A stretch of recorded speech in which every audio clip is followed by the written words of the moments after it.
ஓய்வு நாள் ஆராதனை முடித்து வாரத்தின் முதலாம் நாளிலே குறித்த நேரத்திலே தேவனுடைய தொழில்படியாக வந்திருக்கிற என் அன்பான சகோதர சகோதரிகளை அன்போடு வாழ்த்தி வரவேற்றுக் கொள்கிறேன்.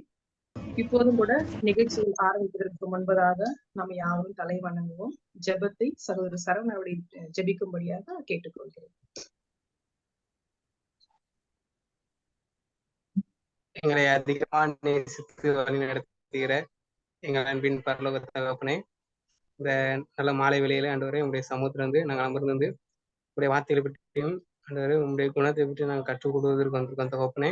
நாங்கள் ஆண்டவரே அதுக்கு தடையா இருக்கிற எங்கள் பாவங்களும் குற்றங்கள் எல்லாத்தையும் கிருபையை பொறுத்து மன்னித்து உங்களுடைய ஆவியானவர் எங்களோடு இடைப்பட்டு ஆண்டவர் ஒவ்வொரு காரியமும் நாங்கள் சரியான முறையில் அறிந்து கொண்டு முழுமையாக நாங்கள் கிறிஸ்துவ பின்பற்ற கர்த்தர் எங்களுக்கு கற்றுக் கொடுங்க. இந்த நேரத்திலும் ஆண்டவரே உங்களுடைய பிரசனமும் உங்களுடைய ஆசீர்வாதமும் எங்களோடு இருந்து நாங்கள் முழுமையாக விசுவாசத்துக்குள்ளும் ஆண்டவரே நாங்கள் உறுதிப்பட்ட பிள்ளைகளை காணப்ப கர்த்தர் எங்களுக்கு உதவி செய்ய அவைகளாக எங்கள் மேல் கிருபையாக வழி நடத்துங்க. இயேசு மூலம் ஜெபிக்கிற நல்ல பிதாவே, ஆமென்.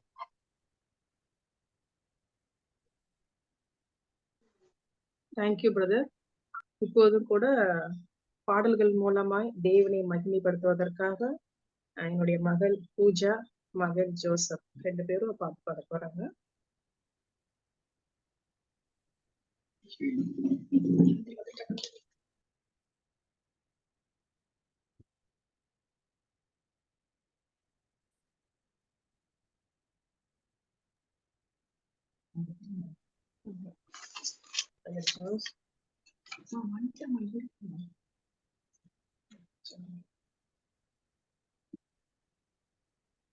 கேமரா லேண்ட்ஸ்கேப்ல வச்சுக்கிடுங்க.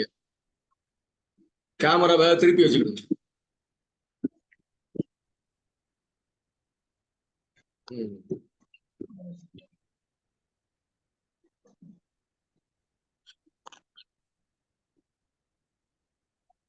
பெரிய பாட்டு புத்தகத்தில் 200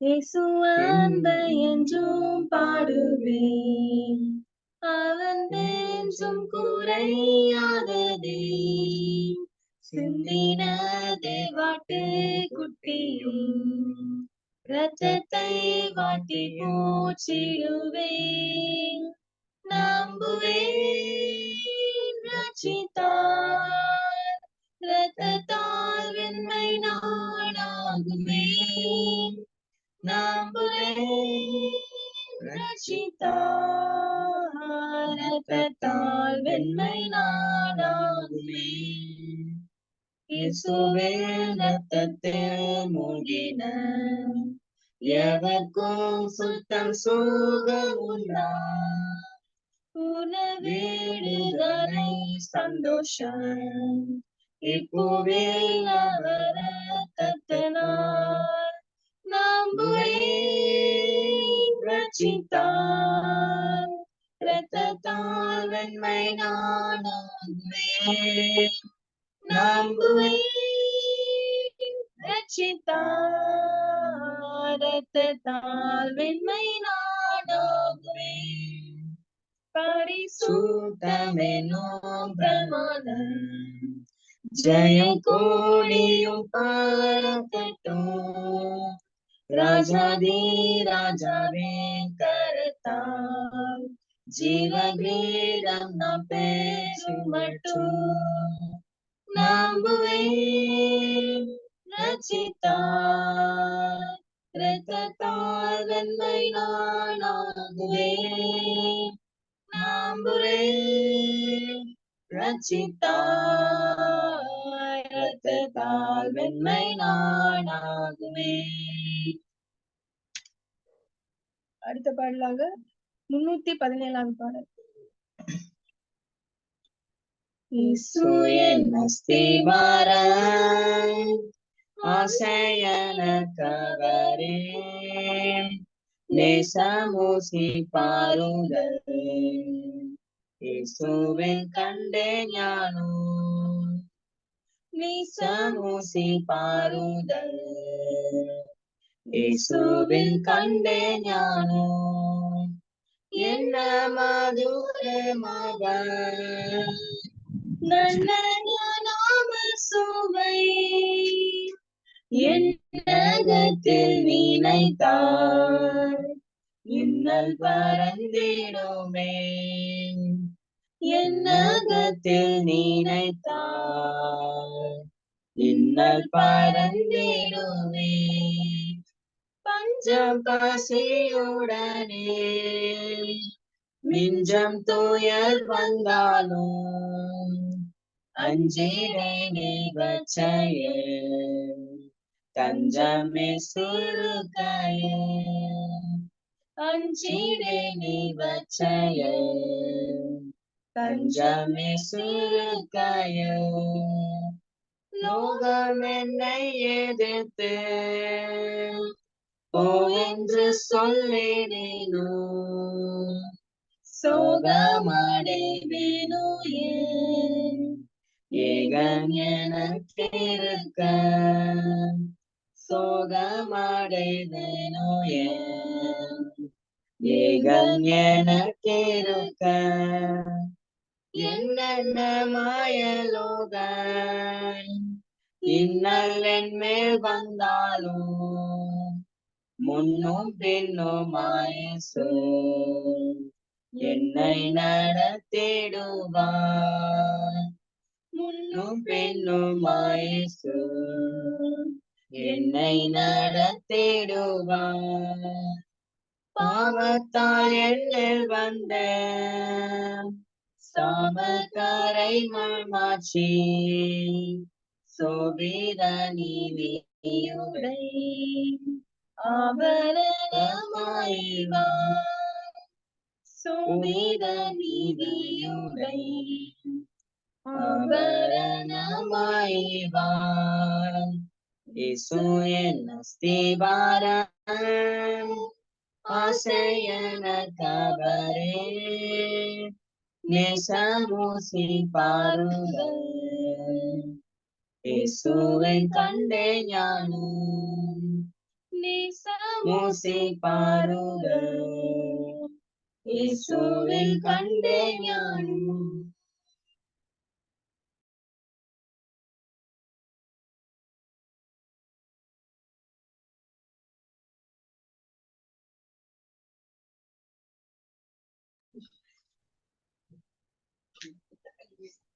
பாடல்கள் பாலிய பிள்ளைகளை தேவன் தாமே ஆஸ்வதிப்பாராக.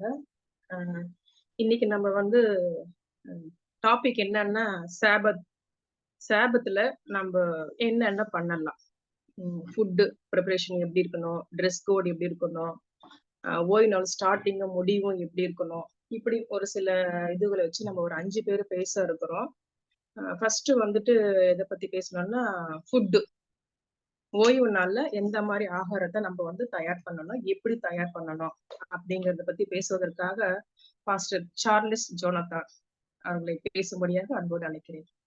இல்ல கொஞ்சம் போறோங்க. அது நம்ம ஆர்டர், அந்த ஈவெண்ட் ஆர்டர் இல்ல, நம்ம வேற மாதிரிதான் பேச போறோம். அப்படி பேசினாதான் அந்த கருத்து சரியாக வரும். சொன்னது வந்து ஜோனத்தான் முதல்ல சொன்னதுனால ஜோனத்தான் முதல்ல இல்லை. சரியா? அதற்கு முந்தைய ஒரு இன்ட்ரோடக்ஷன் அவசியம். நேற்று படித்ததை நம்ம ஞாபகப்படுத்திக் கொள்ள வேண்டியது மிக மிக அவசியம். ஏன்னா நம்ம படிக்க போற காரியம் சும்மா சாதாரண காரியம் அல்ல. ஏன் அப்படி சொல்லுகிறேன்னா, இதற்கான வியாக்கியானங்களினால்தான் ஓய்வு நாள் பிரமாணம் யூதர்களுடைய ஆசாரியர்களாலே பாரமாக்கப்பட்டது. நம்ம அதை படிக்கும்போது ரொம்ப கவனமாக படிக்க வேண்டியிருக்கிறது. அதனால முதல் ஒரு சின்ன இன்ட்ரோடக்ஷன் நம்ம வச்சுக்கிடுவோம். பிரமாணத்தை எப்படி பார்க்க வேண்டும், அதை வேத ஆதாரத்தோட நம்ம கொஞ்சம் படித்துக் கொள்வோம். அது நிச்சயமாக நமக்கு அது பிரயோஜனமாக இருக்கும். சரி, பிரமாணம். இதுல இன்னொன்னு வச்சுக்கிட்டு 5 பேர் சொல்லிக்கணும். 5 பேர் இன்னைக்கு பேசணும் மட்டும் நினைச்சிடாதீங்க தயவு செய்து. நம்ம என்ன தெளிவா ஒரு காரியம் படித்தோம், தெளிவா படிக்க போறோம். மறுபடியும் அடுத்த நாள் இதே சப்ஜெக்ட் தான் மறுபடியும் எப்போ முடிகிறதோ அது வரைக்கும் நம்ம என்ன செய்யலாம், தொடர்ந்து படிக்கலாம். அதனால உங்களுக்கு பொறுப்பு கொடுக்கப்பட்டவர்கள் இன்றைக்கே 5ஐயும் நம்ம ஒப்பித்து விட வேண்டும் அப்படிங்கிறது இல்லை. ஒவ்வொன்றாக நம்ம படித்து முடிப்போம். சரி, நான் நேற்றைய தினத்துல உங்ககிட்ட ஒரு குறிப்பை சொன்னேன். அதாவது ஓய்வு நாள் பிரமாணம் எப்படி ஆசரிக்கப்படணும் அப்படின்னு சொல்லும் பொழுது தீர்க்கதரிசி சொல்றாங்க, testimonies for the search volume 6 பக்கம் 353 பத்தி 2ல கட்டளையின்படி எழுத்திலோ அல்லது ஆவியிலோ ஓவினாலை கடைபிடிக்காதவர்கள் கடைபிடிக்காதவர்களால் கர்த்தர் மிகவும் அவமதிக்கப்பட்டார். ஓவினால எழுத்தின்படியோ அல்லது ஆவியின்படியோ கடைபிடிக்க தவறுகிறவர்களாலே தேவன் அவமதிக்கப்பட்டார் என்று சொல்லி தீர்க்கதரிசி சொல்றாங்க. நம்ம இன்னைக்கு அந்த பிரமாணத்தை அப்படிதான் பார்க்கிறதுக்கு பிரயாசப்பட போகிறோம். அது என்ன அப்படின்னு கொஞ்சம் நான் விரைவாக கடந்து செல்லுகிறேன். ரொம்ப நேரம் அதுல நான் செலவழிக்க விரும்பவில்லை. நீங்கள் எங்கள் ஊழியத்தினால் உண்டாகிய கிறிஸ்துவின் நிருபமாய் இருக்கிறீர்கள் என்று வெளியரங்கமாய் இருக்கிறது. அது மையினால் அல்ல, ஜீவனுள்ள தேவனுடைய ஆவினாலும். பவுல் தன்னுடைய கடிதத்தை குறித்து எழுதுகிறார். அது மையினால் அல்ல, ஜீவனுள்ள தேவனுடைய ஆவினாலும்.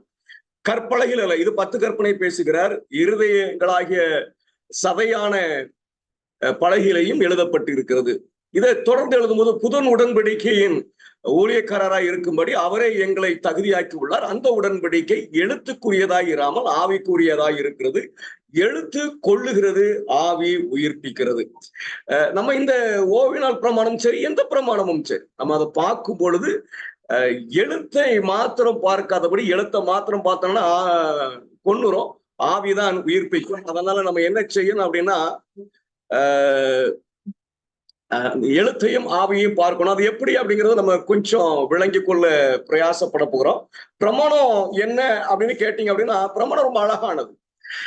இப்படி இருக்க ஜீவனுக்கு ஏதுவான கற்பனையே மரணத்துக்கு ஏதுவானது. ஏதோ பிரமாணம் கொள்ளுறதுக்காக உண்டாக்கப்பட்டிருக்கிறது என்று நினைத்திருக்க கூடாது. அது ஜீவனுக்கு ஏதுவானதுதான். நம்முடைய பாவத்தினால இது மரணத்துக்கு ஏதுவானது. பவுல் தன்னை அழகாக வைத்து சொல்லுவார். அவர் இயேசுவினிடத்துல வருகிறதற்கு முன்பாக நியாய பிரமாணம் இல்லாதவராய் இருந்தார். அவர் யூதனுடைய முறைமைப்படை வாழ்ந்தவர். எனக்கு நியாயப்பிரமாணம் இல்லாதனால ஜீவன் உள்ளவனா இருந்தேன். இயேசுவினிடத்துல வந்த பிறதான் நியாயப்பிரமாணத்தை பார்த்தவன் பாவம் வந்துச்சு, பாவம் வந்த பிறதான் நான் மரணத்துக்குள்ளானேன். இப்படி இருக்க நியாயப்பிரமாணம் ஜீவனுக்கு ஆனது என்று அவர் முடிவு செய்கிறத நம்ம பார்க்க முடியும்.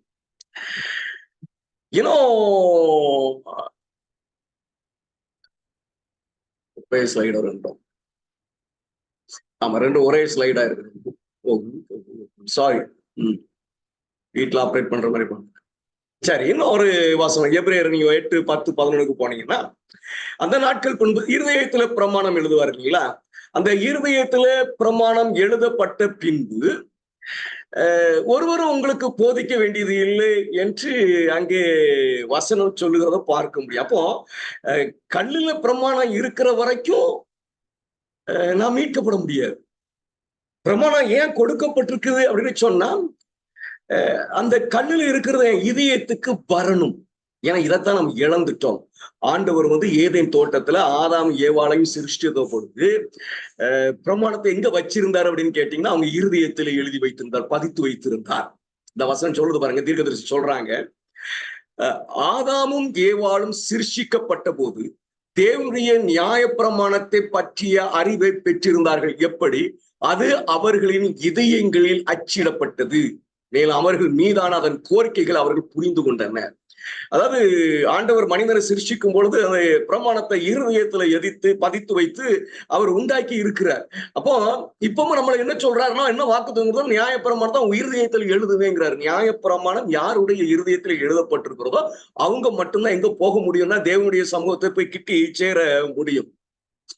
அதனால எனக்கு அருமையான தேவனுடைய பிள்ளைகளை, நம்மளுடைய நோக்கம் இந்த பாடத்தை நம்ம படிக்கும் பொழுது நியாயப்பிரமாணம் இருதயத்தில் எழுதப்பட வேண்டும். அதான் நோக்கமாக இருக்க வேண்டும். அது இருதயத்தில் எழுதப்படாவிட்டால் அது ஆவியின்படி நடக்காதபடி, அது உயிர்ப்பிக்காதபடி போய்விடும். நியாயப்பிரமாணம் என்னை கொள்ளுகிறதாக இருக்கும். கல்லுல அதை வைத்துக் கொண்டே இருந்தால் எங்க வரணும்னா இருதயத்துக்குள்ள வர வேண்டும். சரி, நியாயப்பிரமாணம் என்ன அப்படின்னு கேட்டீங்கன்னா, அந்த நியாயப்பிரமாணம் இருதயத்தில் எழுதப்படும் போது அது எப்படி இருக்கும் அப்படின்னு சொல்லி தீர்க்கதரிசி அழகாக எழுதுறாங்க. அதை நான் குறிப்பா வாசிக்கிறேன். நியாயப்பிரமாணம் இருதயத்தில் எழுதப்படும் பொழுது அது எப்படி இருக்கும்? தேவனுடைய நியாயப்பிரமாணம் இருதயத்தில் எழுதப்படும் போது அது தூய மற்றும் பரிசுத்தமான வாழ்க்கையில் வெளிப்படும். தேவனுடைய கட்டளைகள் இந்த எழுத்துகள் அல்ல, அவைகள் கற்பனைகளையும் எண்ணங்களையும் கூட கிறிஸ்துவின் சித்தத்திற்கு கீழ்ப்படுத்தி கொண்டு வருகின்ற ஆவியும் ஜீவனுமா. அவைகள் எழுதப்பட்ட இருதயம் சகல ஜாக்கிரதையோடும் காக்கப்படும். ஏனெனில் அதில் இருந்து வாழ்க்கையின் பிரச்சனை எழுகின்றது. இயேசுவை நேசிக்கிறவர்களும் கட்டளைகளை கைக்கொள்ளுகிறவர்களும் தீமையின் தோற்றத்தை தவிர்க்க முயலுவார்கள். அவங்கதான் முடியும். இருதயத்தில் எழுதப்படுகிறவர்களோ அதற்கு முயற்சி செய்வார்கள். அவர்கள் செய்ய நிர்பந்திக்கப்பட்டதால் அல்ல, செய்ய நிர்பந்திக்கப்பட்டதால் அல்ல, ஆனால் அவர் ஒரு தூய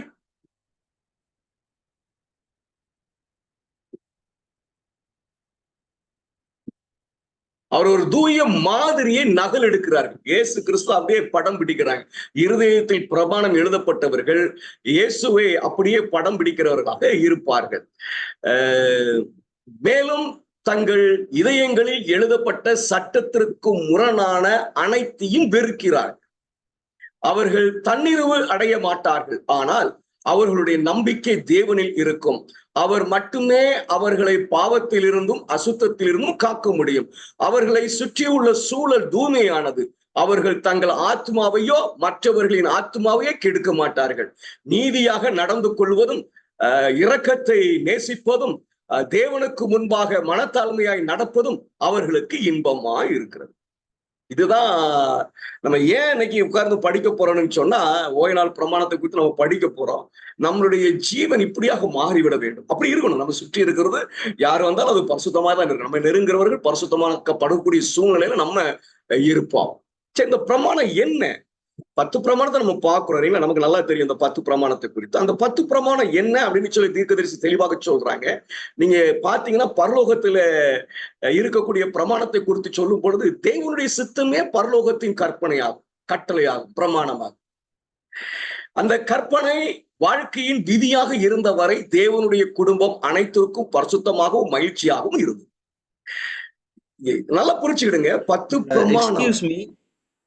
எக்ஸ்கியூஸ் மீ, நீங்க சொன்னது இடையில அப்படியே நின்றதுக்கு பிற்பாடுதான் எனக்கு கேட்டது. மற்றவங்களுக்கு அப்படியா இல்ல எனக்கு அப்படியான்னு தெரியல. எதுல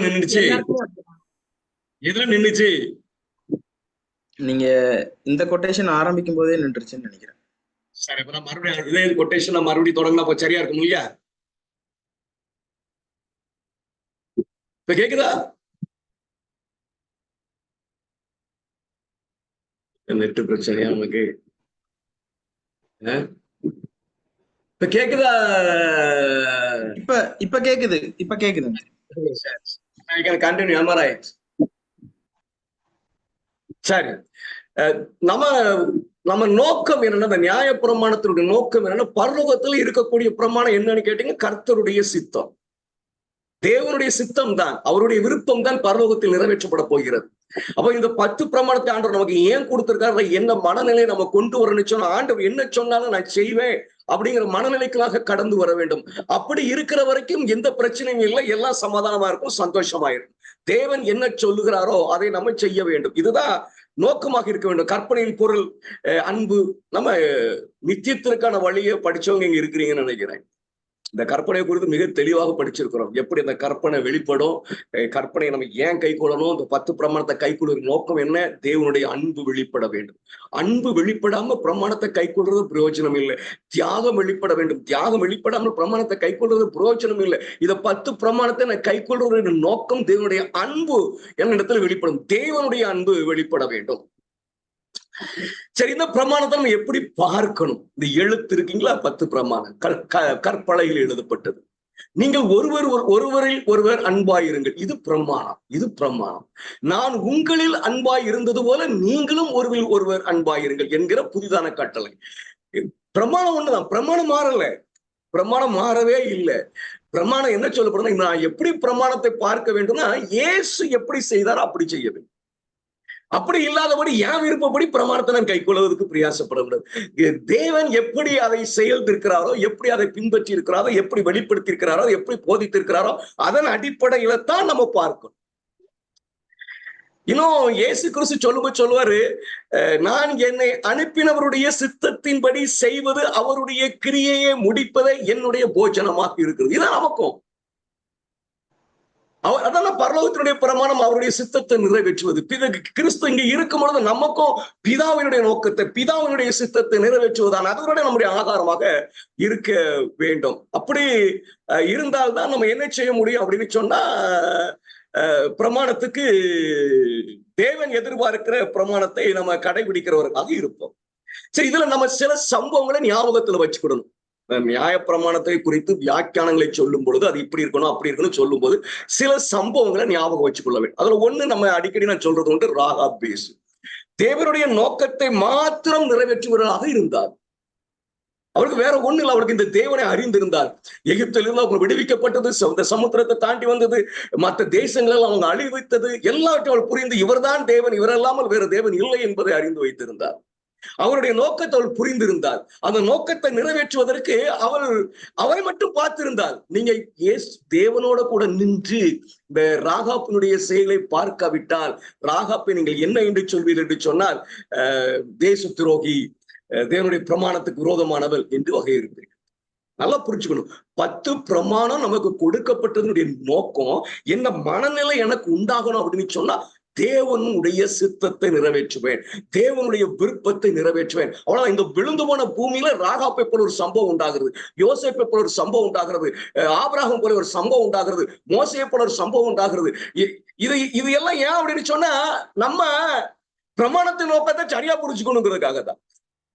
நான் பிரமாணத்தின் நோக்கத்தை சரியா புரிஞ்சுக்கலன்னு சொன்னா மோசையை குற்றவாளி என்று சொல்லுவேன், யோசேப்பை குற்றவாளி என்று சொல்லுவேன், ஆபிரகாமை குற்றவாளி என்று சொல்லுவேன், ராகாப்பை குற்றவாளி என்று சொல்லுவேன். இப்படி அடுக்கிக்கிட்டே போகலாம்.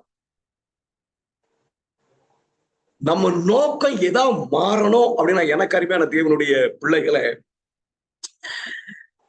ஒரே நோக்கம்தான், என் தேவன் என்ன சொல்லுகிறாரோ அதை நான் செய்வேன். இப்போ நமக்கு ஒருவேளை நேரடியான உத்தரவு இல்லாமல் இருக்கலாம், ஆனா நேரடியான உத்தரவு வரப்போகிற காலத்துக்குள்ள நம்ம நிறைவேற்றி கொண்டிருக்கிறோம். ஒரு கூட்டம் என்னை எதிர்த்து வரும்பொழுது கையை நீட்டு அவன் அவ்வளவு பாதபடியில் விழுந்து செத்து கிடப்பான். சொல்லுவார் நீட்டிடணும்.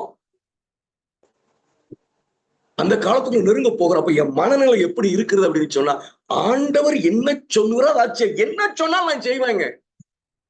அந்த மனநிலைக்குள்ளாக நம்ம கடந்து வர வேண்டியது மிக மிக அவசியமாக இருக்கிறது.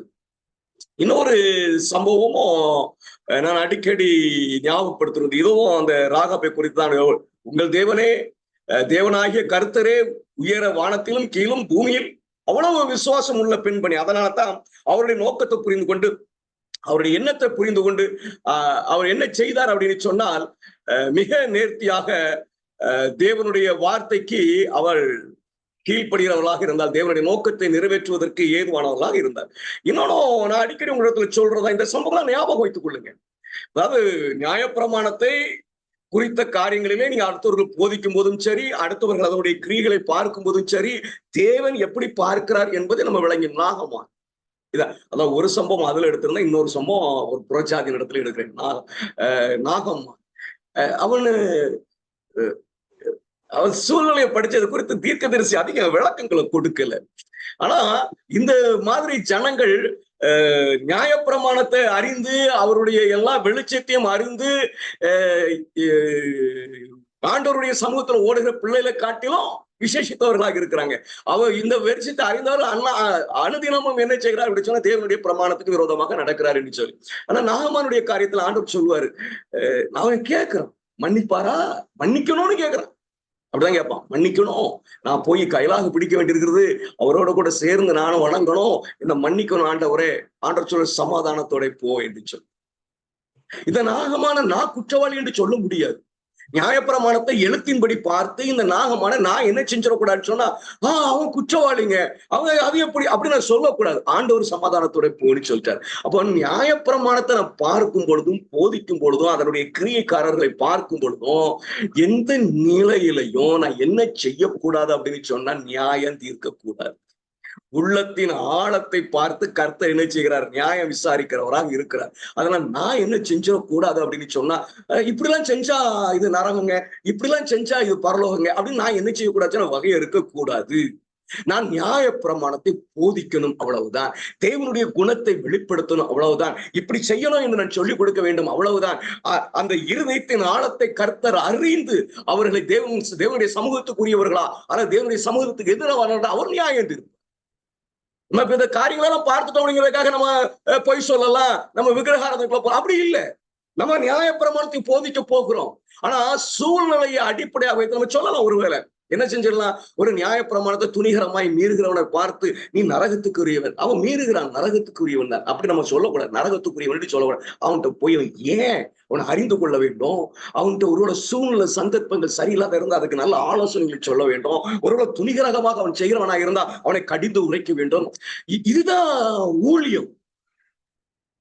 நியாயப்பிரமாணத்தை நம்ம சரியா பார்க்கலாம் அப்படின்னு சொன்னா மிகப்பெரிய ஆபத்துக்குள்ளாக நம்ம சிக்கி விடுவோம் என்பதை மறந்து விடாது. நம்ம 10 பிரமாணம், இந்த 10 பிரமாணத்தை பார்த்தீங்க அப்படின்னு சொன்னா ஒரு மிக முக்கியமான காரியத்தை நீங்க பார்க்க முடியும். நம்ம 10 பிரமாணம் அப்படின்னு சொன்னா யாத்திராகமம் 20ஆம் அதிகாரம் 3வது வசனத்திலிருந்து 17வது வசனம் வரைக்கும் 10 பிரமாணம் அப்படின்னு முடிவு பண்ணிருப்பான். ஆனா எல்லாம் பிரமாணம் இல்லை, எழுதப்பட்டிருக்க எல்லா பிரமாணம் இல்லை. 10 பிரமாணங்கள் இருக்குது. ஆனா சொல்லப்பட்ட எல்லா வார்த்தையும் பிரமாணம் அல்ல. நீங்க என்னையன்றி உனக்கு வேற தேவர்கள் உண்டாயிருக்க வேண்டாம், இது பிரமாணம். உன்னை அடிமைத்தன வீடாகி எகிப்து தேசத்திலிருந்து புறப்பட பண்ணின தேவன் நானே, என்னையன்றி உனக்கு வேற தேவர்கள் உண்டாயிருக்க வேண்டாம். அங்க ஒரு ஒரு ஒரு என்ன சொல்றது, ஒரு காரணம் சொல்லப்படுகிறது. அவர்தான் தேவன் என்பதற்கு ஒரு காரணம் சொல்லப்படுது. நான் சொல்லலாம், என்னை பாவத்தின் அடிமைத்தனத்தில் இருந்து மீட்டு இருக்கிறார், அவரையெல்லாம் எனக்கு வேற தேவன் இல்லை. பிரமாணம் என்னதுன்னா உன்னை அன்றி வேற தேவன் இல்லை, என்னை அன்றி உனக்கு வேற தேவன் இருக்கக்கூடாது என்பது பிரமாணம். இப்படி நீங்க அந்த பிரமாணத்துல பாத்தீங்கன்னா ஆலோசனை சொல்லப்படுகிறத பார்க்கலாம். 5ஆம் பிரமாணத்தை பாத்தீங்கன்னா உன் தாயின் தகப்பனையும் கனம் பண்ணு, நீடித்த நாட்கள நீ இருப்பதற்காக அப்படின்னு சொல்லுவார். ஒரு ஆலோசனையாக நீங்க பார்க்கலாம். அவர் எச்சரிக்கிறத நீங்க பார்க்கலாம். அதுல 2ஆம் பிரமாணத்திலும் 3ஆம் பிரமாணத்திலும் நீங்க பார்க்கலாம். காரணம் சொல்லுகிறதை பார்க்கலாம். 1வது பிரமாணத்திலும் 4வது பிரமாணத்திலும் காரணம் சொல்லுவார். 4வது பிரமாணத்தை சொல்லும் பொழுது நான் சிருஷ்டிகர் என்று சொல்லுவார். இந்த காரணத்தை நீங்க அப்படியே பிடிச்சுக்கிட்டு இருக்கணும் அவசியம் இல்லை, மாத்தலாம். மோச உபாகமத்துல பிரமாணத்தை திருப்பி எழுதும் பொழுது எகிப்திலிருந்து மீட்கப்பட்டது அவர் இரட்சகர் ஆகையினால ஓய்நாள் ஆசிரியர் அப்படின்பார். நான் சொல்றேன் உங்களுக்கு புரியல. பிரமாணத்தை நம்ம சரியா பார்க்கணும். பிரமாணம் என்னன்னு பார்க்கணும். அந்த பிரமாணத்தை நம்ம மாற்றி அமைக்க முடியாது, மாற்றி எழுதவே முடியாது. இன்னும் பட்டியலிடப்படும். நீங்க 4வது பிரமாணத்தை பார்த்தீங்கன்னா யாரெல்லாம் வேலை செய்யக்கூடாது பட்டியல் போடுவார். 10வது பிரமாணத்தை பார்த்தீங்கன்னா சரி எதெல்லாம் இச்சிக்க கூடாது, இச்சையாது இருப்பாயாக, பிறனுடைய பொருளை நீ இச்சையாது இருப்பாயாக என்பது பிரமாணம். ஆனா அதுக்கு ஒரு பட்டியல் போட்டிருப்பார். அதை பட்டியலை நீங்க குறைக்க முடியாது. ஆனா ஒருவேளை நீங்க இன்னும் கொஞ்சம் தியானம் பண்ணி இப்படிலாம் இருக்கக்கூடாதுங்க, இப்படிலாம் நம்ம இச்சியா இருந்தோம்னா இச்சிக்கிறவர்களாக இருப்போம் அப்படின்னு நம்ம சொல்லலாம். எனக்கு அருமையான தேவனுடைய பிள்ளைகளை, இந்த பிரமாணத்தை குறித்து நம்ம படிக்க போறோம். அது விசேஷமாக 4வது பிரமாணத்தை குறித்து படிக்க போகிறோம். இந்த பிரமாணத்தை நீங்க படிக்கும் பொழுது, இந்த பிரமாணத்தை நீங்கள் படிக்கும் பொழுது ஆண்டவர் சொல்லுகிற ஒரு காரியம் தெரியுமா? நான் அது ஏற்கனவே சொல்லியிருக்கேன், மறுபடியும் இந்த ஸ்லைடு போட்டிருக்கிறேன். ஒருவர் அன்பாயிருங்கள், அவர் செய்கிற மாதிரி பிரமாணம் செய்யும். அவர்கிட்ட போய் படிக்கணும். ஆல்மோஸ்ட் நீங்க பெரிய வியாக்கியானம்லாம் செய்ய வேண்டியதில்லை, எல்லாம் சொல்லப்பட்டாயிடுச்சு. அதை போய் படிச்சு கருத்தா புரிந்து கொண்டு நம்ம என்ன செய்யணும் அப்படின்னு சொன்னா அந்த பிரமாணத்தின்படி நடக்கிற பிள்ளைகளாக நம்ம இருக்க வேண்டும். இன்னொரு காரியத்தையும் பார்க்கணும். அவர் செய்கிற மாதிரி செய்யணும். விபச்சாரம் செய்யாதிருப்பாயாக, அது பிரமாணம். விபச்சாரம் செய்யாதிருப்பாயாக என்பது எழுத்து. ஆண்டவர் பிரமாணத்தை பாரமாக்கிட்டார். கண்ணுனாலே பார்த்தாலே நீ விபச்சாரம் செய்தாயிற்று அப்படின்னு சொல்ல. அப்ப பிரமாணத்தை பாரமாக்கிட்டாரா? அங்கே விபச்சாரம் செய்த பிறகுதான் பாவம், இங்க கண்ணுனால பார்த்தாலே பாவம்னு சொல்றாரு. பிரமாணத்தை பாரமாக்கிட்டாரா? மகிமைப்படுத்தி விட்டார் என்று சொன்ன, லகுவாக்கிட்டார். அதான் உண்மை, லகுவாக்கிட்டார். நீ இப்ப விபச்சாரம் செய்தவரோ பாவம் என்று பார்ப்பதை காட்டிலும், ஐயோ கண்ணுல நீ பார்க்கும் போதே விபச்சார சிந்தனை உன்ட்ட வந்துரும், அதனால நீ பாவத்துக்குள் விழுந்துருவ, அதனால அங்கேயே நீ தடுத்துரு. லகுவாக்கப்பட்ட பிரமாணம். இது உங்களுக்கு புரியும் நினைக்கிறேன், அது எப்படி லகுவாக்கப்பட்டிருக்குன்னு சொல்லு. கொலவேரி சகோதரன் முதல்ல போய் ஒப்புரவாயிரு, அது கொலை, அந்த எழுத்தை நிறைவேற்றிடும். எனக்கருமே தேவனுடைய பிள்ளைகளை, இந்த பிரமாணத்தை நீங்க பார்க்கும்பொழுது இந்த கண்ணோட்டத்திலே பார்க்க வேண்டியது மிக மிக அவசியம் என்பதை மறந்து விடக்கூடாது. சரி, இப்போ ஓய்நாள் பிரமாணத்தை நீங்க என்ன படிக்க போகிறோம், நம்ம என்ன ஆராய்ச்சி செய்ய போகிறோம் அப்படிங்கிறத உங்களுடைய சம்பவத்துல நான் கொண்டு வர விரும்புகிறேன். இப்போ ஓய்நாள் பிரமாணம் எது அப்படின்னு கேட்டீங்கன்னா, ஓய்நாளை பரிசுத்தமாய் ஆசரிக்க நினைப்பாயாக, 6 நாளும் நீ வேலை செய்து உன் கிரியைகள் எல்லாம் நடப்பிப்பாயாக, 7ஆம் நாள்ல உன் கர்த்தருடைய ஓய்வு நாள். இது பிரமாணம். இதை நீங்க மாற்றவே முடியாதுங்க. தலைகளை நின்னாலும் மாற்ற முடியாது. இல்ல வியாக்கியானம் எடுத்து ஏதாவது சொல்ல முடியாது. சூரியன் உதிச்சிச்சு, அதனால 1ஆம் நாள் உதிக்கி நீயோ, இல்ல ஆண்டவர் 1ஆம் நாள் ஒளியை உண்டாக்குனாருனியோ, இல்ல இயேசு 1ஆம் நாள் உயர்த்திருந்தார், அதனால அப்படி நீங்க நாளை மாற்றவே முடியாது. இது பிரமாணம். நீங்க மாற்றவே முடியாது. அது கீழே என்ன சொல்றாரு பாருங்க, என்ன வேலை செய்யக்கூடாது, யார் வேலை செய்யக்கூடாதுன்னு அவருக்கு என்ன வேலை செய்யணும்னு சொல்லிக்க முடியாது. யார் வேலை செய்யக்கூடாதுன்னு பட்டியல் போடுவார். அதிலே நீ ஆனாலும், உன் குமாரன் ஆனாலும், உன் குமாரத்தி ஆனாலும், உன் வேலைக்காரனாலும், வேலைக்காரி ஆனாலும், உன் மிருக ஜீவனாலும், உன் வாசல் இருக்கிற அந்நியனாலும் யாதொரு வேலையை செய்ய வேண்டாம். யாரெல்லாம் வேலை செய்யக்கூடாதுன்னு சொல்லிட்டாரு. இங்க கூட்டுறதுக்கு ஒண்ணுமே இல்லைங்க. நீ ஆனாலும் கூட்டுறதுக்கு ஒண்ணுமே இல்லை. யாரு போய் இந்த பிரமாணத்தை வாசித்தாலும் அந்த வாசிக்கிறவன் வேலை செய்யக்கூடாது. 7ஆம் நாள்ல ஓய்வு நாள்ல வேலை செய்ய கூட்டுறதுக்கு ஒண்ணுமே இல்லை. அதுக்கு பிறகு ஒரு தொடர்ந்து காரணத்தை சொல்லுவார், ஏன் ஓய்வு நாளை கை கொள்ளணுச்சு. இப்ப நம்ம என்ன ஆராய போகிறோம் அப்படின்னு கேட்டீங்கன்னா, எனக்கு அருமையான தேவனுடைய பிள்ளைகளே, இங்க சொல்லியிருக்காரு தெரியுமா? யாரெல்லாம் வேலை செய்யக்கூடாது சொல்லியிருக்காரு தெரியுமா? என்ன வேலை செய்யக்கூடாது, என்ன வேலையை செய்யலாம், இதைத்தான் படிக்கப்போம். நான் சொல்றது உங்களுக்கு விளங்கும் என்று நினைக்கிறேன். பிரமாணத்துல ஓய்வு நாளின் நாளை குறித்து நம்ம படிக்க போறதுல நாளை அது சொன்னதுதான் அதுக்கு காரணம் இருக்கிறது. காரணத்தை வேணா நீங்க மாற்றலாம். ஆண்டவர் என்னை புதிய வானம் புதிய பூமியில சிருஷ்டிப்பார், ஆகையினால அங்கே ஓய்வு நாள் இருக்கு, நான் இப்பொழுதே ஓய்வு நாள் நீங்க சொல்லலாம், தப்ப இல்லை. ஆனா மேல இருக்கு தெரியுமா பிரமாணம், அதை நீங்க தொடவே முடியாது. அது கீழே இருக்கு தெரியுமா வேலை செய்யக்கூடாதுங்கிறது. யாரெல்லாம் வேலை செய்யக்கூடாது லிஸ்ட் இருக்கு தெரியுமா, அதை நீங்க மாற்றி அமைக்க முடியாது. ஏன்னா அதுல என்ன ஆல்மோஸ்ட் எல்லாம் இருக்கு. நான் யோசிச்சு பார்த்துட்டு கூட்ட முடியுமா, எல்லாம் இருக்குது, எல்லாம் இருக்குது. யாரெல்லாம் வேலை செய்யக்கூடாது என்பது அங்க தெளிவாக இருக்கிறது. நம்ம என்ன படிக்க போகிறோம், என்ன வேலை செய்யக்கூடாது என்பதை படிக்க போறோம். வேற ஒண்ணும் நம்ம செய்கிறதுக்கு பிரயாசப்படக்கூடாது. சரி, ஒரு குறிப்பை வாசிடுறேன். என்ன இதுதான் லாஸ்ட் என்று நினைக்கிறேன்.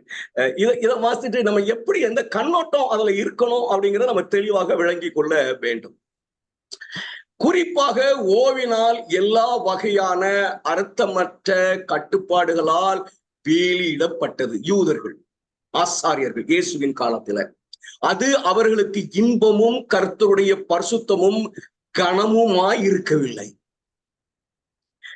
வேதபாகரும் பரிசேகரும் அதன் ஆசரிப்பை ஒரு தாங்க முடியாத சுமையாக்கி இருந்தார்கள். நம்ம படிக்க போறோம் தெரியுமா, இப்படி படிச்சிடக்கூடாது, சுமையாக்கிடக்கூடாது. இயேசு செய்தது போல இயேசு போதித்ததின் அடிப்படையில தான் அந்த பிரமாணங்களை நம்ம என்ன செய்யணும், ஆசரிக்க கை கொள்ள வேண்டும்.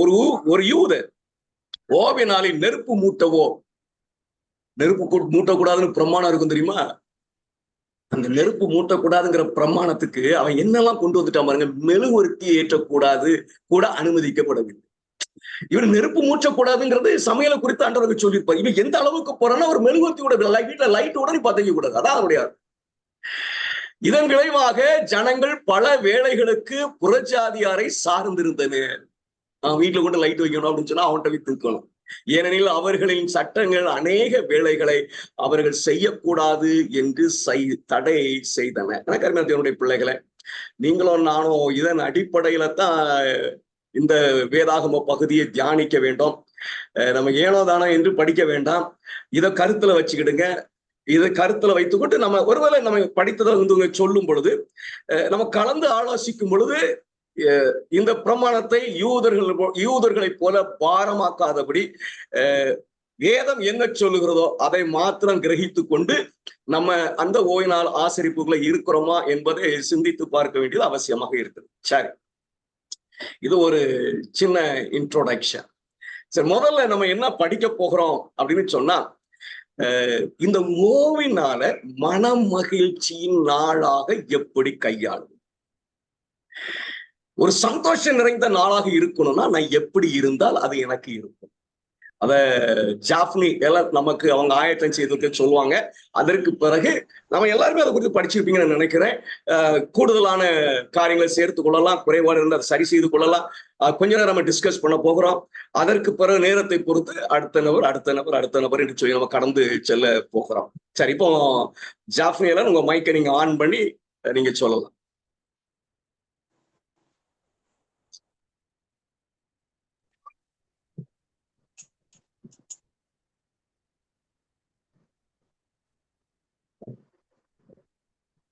கர்த்தருடைய நாமத்திற்கு மகிமை உண்டாவதாக. நான் பேசுறது கேக்குதுங்களா? கேக்குது. சரி, இந்த நேரத்திலயும் நம்ம கர்த்தரின் நாள், மன மகிழ்ச்சியின் நாள், அது ஏன் அப்படின்றத பார்த்துட்டு எப்படி நம்ம அந்த நாள்ல மகிழ்ச்சியாக இருக்கலாம் அப்படின்றதையும் ஆராய்ந்து பார்க்க போறோம். இத குறித்து நம்ம வேதாகமத்துல பார்க்கும்போது யாத்ராகமம் 31ஆம் அதிகாரத்துல 17ஆம் வசனத்துல இவ்வாறு நம்ம வாசிக்க முடியும். 6 நாளுக்குள்ளே கர்த்தர் வானத்தையும் பூமியும் உண்டாக்கி 7ஆம் நாளிலே ஓய்ந்திருந்து பூரித்தார் அப்படின்னு நம்ம வாசிக்கிறோம். இதுல என்ன நம்ம தெரிஞ்சுக்கலாம் அப்படின்னு பார்த்தோம்னா, தேவன் அவருடைய சிருஷ்டிப்பின் வேலைகளை 6 நாள்ல எவ்வாறு நேர்த்தியாக செய்து முடித்து 7ஆம் நாள்ல ஓய்ந்திருந்து பூரித்தாரோ, அதே போல அவருடைய பிள்ளைகளாகிய நம்மையும் அந்த மனமகிழ்ச்சியின் நாள்ல ஓய்ந்து இருக்கணும், பூரிப்பாக சந்தோஷமாக இருக்கணும் அப்படின்னு அவர் நம்மள வலியுறுத்துறாரு. இன்னும் நம்ம இந்த ஓய்வு நாள் மனமகிழ்ச்சியின் நாள் அப்படின்றத எங்கெல்லாம் பார்க்கலாம் அப்படின்னா, ஏசாயாவின் புஸ்தகத்துல 58ஆம் அதிகாரம் 13வது வசனத்திலையும் நம்ம இந்த வார்த்தையை நம்ம பார்க்கலாம். ஓய்வு நாளை மனமகிழ்ச்சியின் நாள் என்றும் கர்த்தருடைய பரிசுத்த நாளை மகிமையின் நாள் என்றும் சொல்லி அதை மகிமையாய் எண்ணுவோம் அப்படின்ற வாக்கியத்தையும் நம்ம அங்க பார்க்கலாம். இப்படி இந்த நாளை மனமகிழ்ச்சியின் நாள் அப்படின்னு நம்ம சொல்லும் போது இதை எப்படி நம்ம அந்த நாளில் மனமகிழ்ச்சியாக இருக்கலாம் அப்படின்னு பார்த்தோம்னா, வேதாகமத்துல தேவன் எவ்வாறு மனமகிழ்ச்சியாக இருந்தார் என்றும் ஆதியாகம புஸ்தகத்துல 1ஆம் அதிகாரம் 31ஆம் வசனத்துல சொல்லியிருக்காங்க. என்ன அப்படின்னா, தேவன் தாம் உண்டாக்கின எல்லாவற்றையும் பார்த்தார், அது மிகவும் நன்றா இருந்தது அப்படின்ற வசனத்தையும் நம்ம பார்க்கிறோம் அந்த இடத்துல. இதுல என்ன நம்ம தெரிஞ்சுக்கிறோம் அப்படின்னா, 6 நாளும் தேவன் படைத்த அவர் சிருஷ்டித்த சகல காரியங்களையும் பின்னிட்டு பார்க்கும்போது அது மிகவும் நேர்த்தியாக இருந்தது அப்படின்றத அவர் சொல்லி அந்த இடத்துல சந்தோஷப்படுறத நம்ம பாக்குறோம். அதே போல நமக்கு கொடுக்கப்பட்டிருக்கிற நாட்கள்ல நம்ம செய்யக்கூடிய வேலைகளை நேர்த்தியாகவும் நன்மையாகவும் நம்ம செய்து அதை பின்னிட்டு அதை நம்ம யோசித்து பார்க்கும்போது அது நல்லதாக இருக்கணும். அது அப்படி இருக்கும்போது நமக்கு அது மகிழ்ச்சியாக இருக்கக்கூடிய ஒரு நாளாக இருக்கும் அப்படின்றதையும் நம்ம இங்க பார்க்கிறோம். தேவன் சிருஷ்டிப்பினுடைய நேரத்துல நம்ம தேவனுடைய கேரக்டரை பார்க்கும்போது ஒவ்வொரு நாளும் தேவன் அவங்க செய்த ஒவ்வொரு சிருஷ்டிப்பையும் பார்த்து அது நல்லதா இருக்கு அப்படின்னு கண்டாங்க. அதே மாதிரி அதெல்லாம் மொத்தமா முடிவடைந்த பிறகு 7ஆம் நாள்ல எல்லாமே நேர்த்தியாக இருக்குது அப்படின்னு அறிக்கை செய்து அதை சந்தோஷமாக மகிழ்ச்சியாக அந்த நாளில் இருந்தாங்க அப்படின்றத நம்ம பாக்குறோம். அதே போல நமக்கு கொடுக்கப்பட்டிருக்கிற இந்த வாரத்துல, அதாவது அந்த 6 நாள் வேலை நாட்கள்ல நம்மளுடைய வேலைகளை சரிவர திட்டமிட்டு அதை நன்மையாக செய்திருப்போம் அப்படின்னா, அந்த ஓய்வு நாள்ல நம்ம உட்கார்ந்து நம்ம செய்த காரியங்கள் அனைத்தையும் பின்னிட்டு பார்க்கும்போது அது நமக்கு நன்மையாக இருக்கும் அப்படின்றதையும் மனசுக்கு நமக்கு அது மகிழ்ச்சியை தரக்கூடிய ஒரு நாளாகவும் இருக்கும் அப்படின்றத நம்ம இந்த வசனங்கள் மூலமாக பார்த்து முடியுது. இன்னும் நம்ம என்ன பார்க்க போறோம் அப்படின்னா, இந்த 6 நாள்லயும் நம்ம என்ன வேலைகளை காரியங்களை நம்ம நிறைவேற்ற வேண்டும் அப்படின்றது, அதாவது ஓய்வு நாள்ல நம்ம மனமகிழ்ச்சியாக இருக்கிறதுக்கு நாம் என்ன காரியங்களை நிறைவேற்றி வைக்க வேண்டும் அப்படின்றத நான் சின்னதா ஒரு 4 பாயிண்ட் மட்டும்தான் இது பண்ணிருக்கேன். இதுக்கப்புறம் நம்ம டிஸ்கஸ் பண்ணும்போது நீங்க எக்ஸ்பிளைன் பண்ணுங்க. முதலாவது நம்ம பார்க்கிறப்போ பாவத்துக்காக பாவ மன்னிப்பு பெற வேண்டும். பாவ மன்னிப்பு அப்படின்றப்போ நிறைய எல்லாருக்குமே நமக்கு தெரியும். பாவ மன்னிப்பு நம்ம கேட்கும்போது நம்ம ஜெபத்துல இருந்து தேவனிடம் பாவ மன்னிப்புக்கு நம்ம கேட்கும்போது நம்மளுடைய பாவம் மன்னிக்கப்பட்டுருது அப்படின்றது நமக்கு தெரியும். நம்ம சும்மா நம்மளுடைய பாவங்களுக்காண்டி மன்னிப்பு கேட்டுட்டு போயிடலாமா? அப்படி போக முடியாது.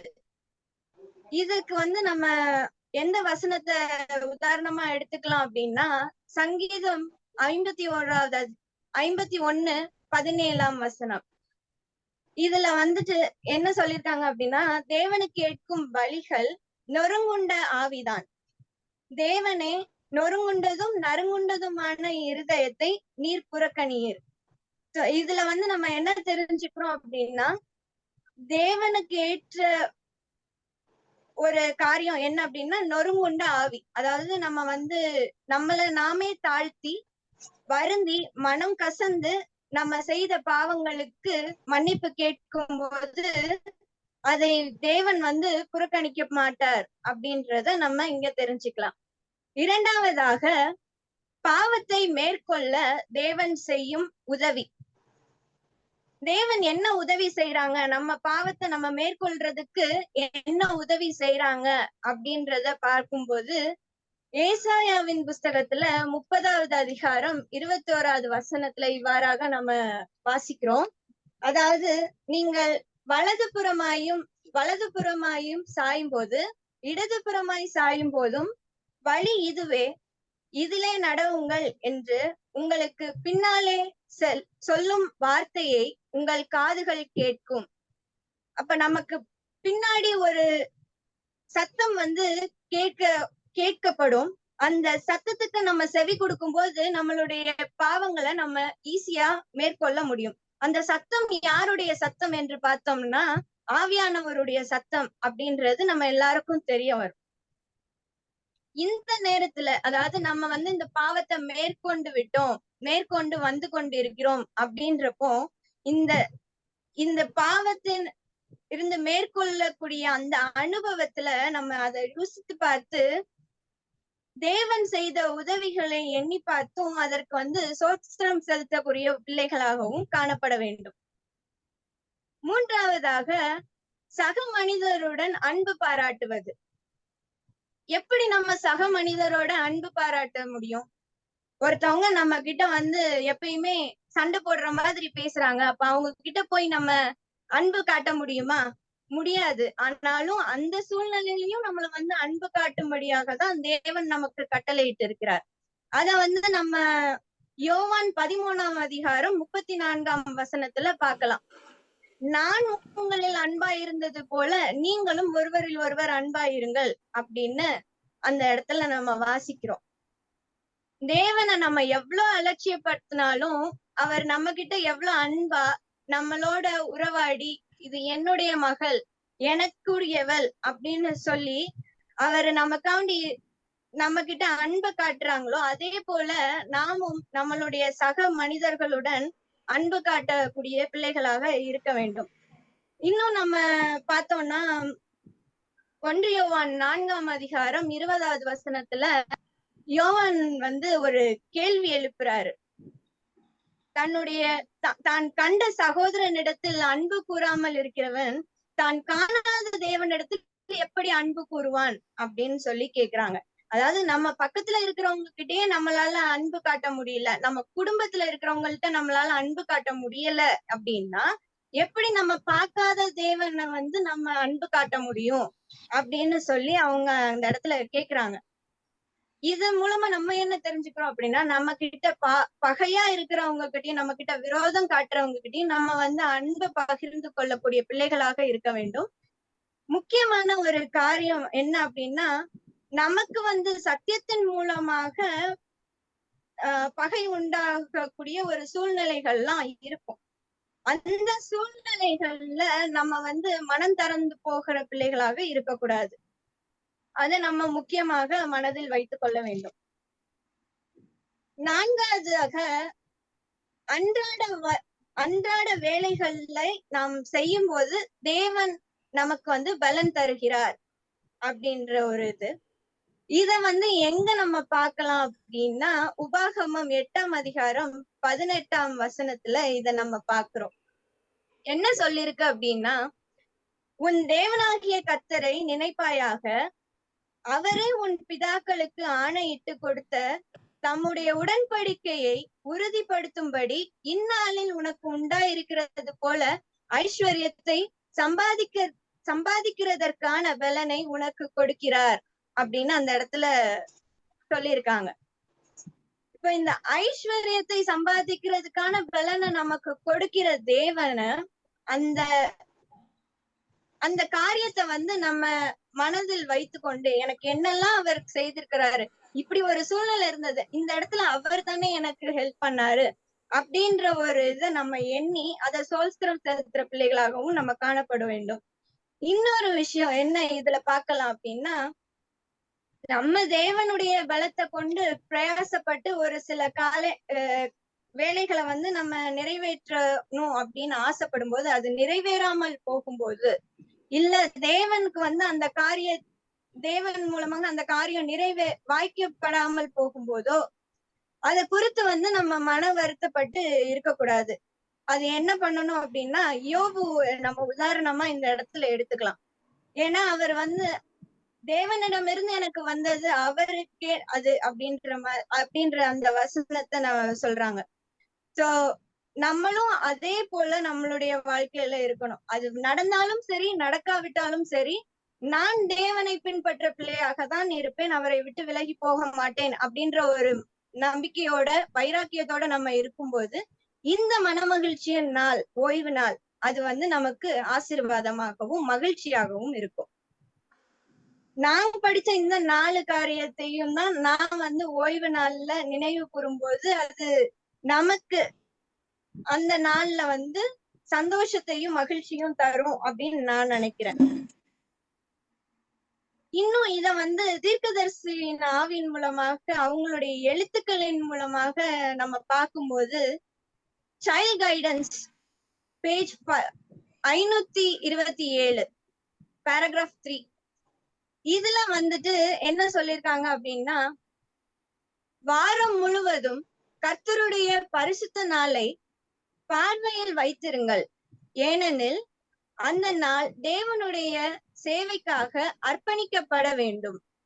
ஆத்மாவின் தேவைகள் சிறப்பு கவனம் பெறும்போது உலக வேலைகளில் இருந்து கைகள் ஓய்வெடுக்க வேண்டிய நாள்.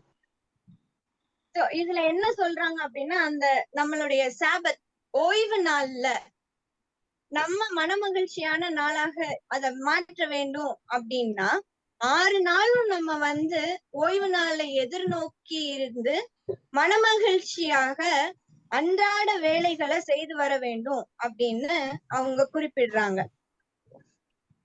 இன்னும் நம்ம இன்னொரு கொட்டேஷன் பார்த்தோம் அப்படின்னா, அதே சைல்ட் கைடன்ஸ் அப்படின்ற புத்தகத்துல இருந்து 528வது பக்கத்துல 1ஆம் பத்தி இதுல இப்படி சொல்றாங்க. அவங்க 6 வேலை நாட்கள் தொடர்பான எந்த கடமையும் ஓய்வு நாளுக்கு விட இருக்கக்கூடாது. கர்த்தர் ஓய்வெடுத்து பூரிப்பை பெற்ற நாளில் அவருடைய சேவையில் ஈடுபடுவதற்கு நாம் மிகவும்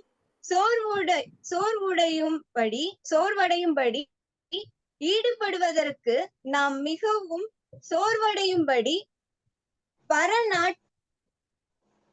நாட்களின் போது நமது ஆற்றல்கள் தற்காலிக உழைப்பில் வெளியேற்றப்படக்கூடாது.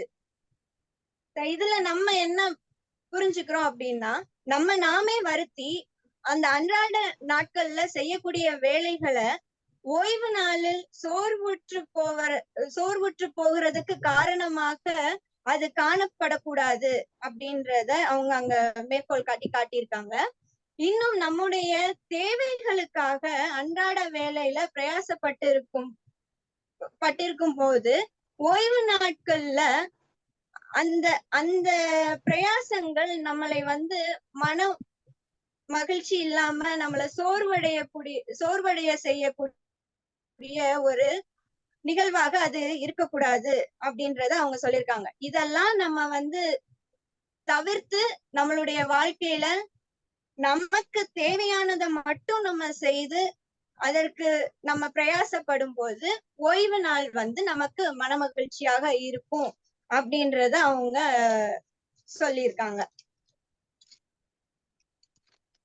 இப்படி நம்முடைய அன்றாட வாழ்க்கையில வந்து செய்யக்கூடிய வேலைகள்ல பிரயாசங்கள் நம்ம செய்யும் போது கர்த்தருடைய நாள் வந்து பரிசுத்த குலைச்சல் ஆகாதபடிக்கும் நாம் வந்து அதை கவனமாக அன்றாட செய்யக்கூடிய வேலைகளை திட்டமிட்டு சரிவர செய்ய வேண்டும்.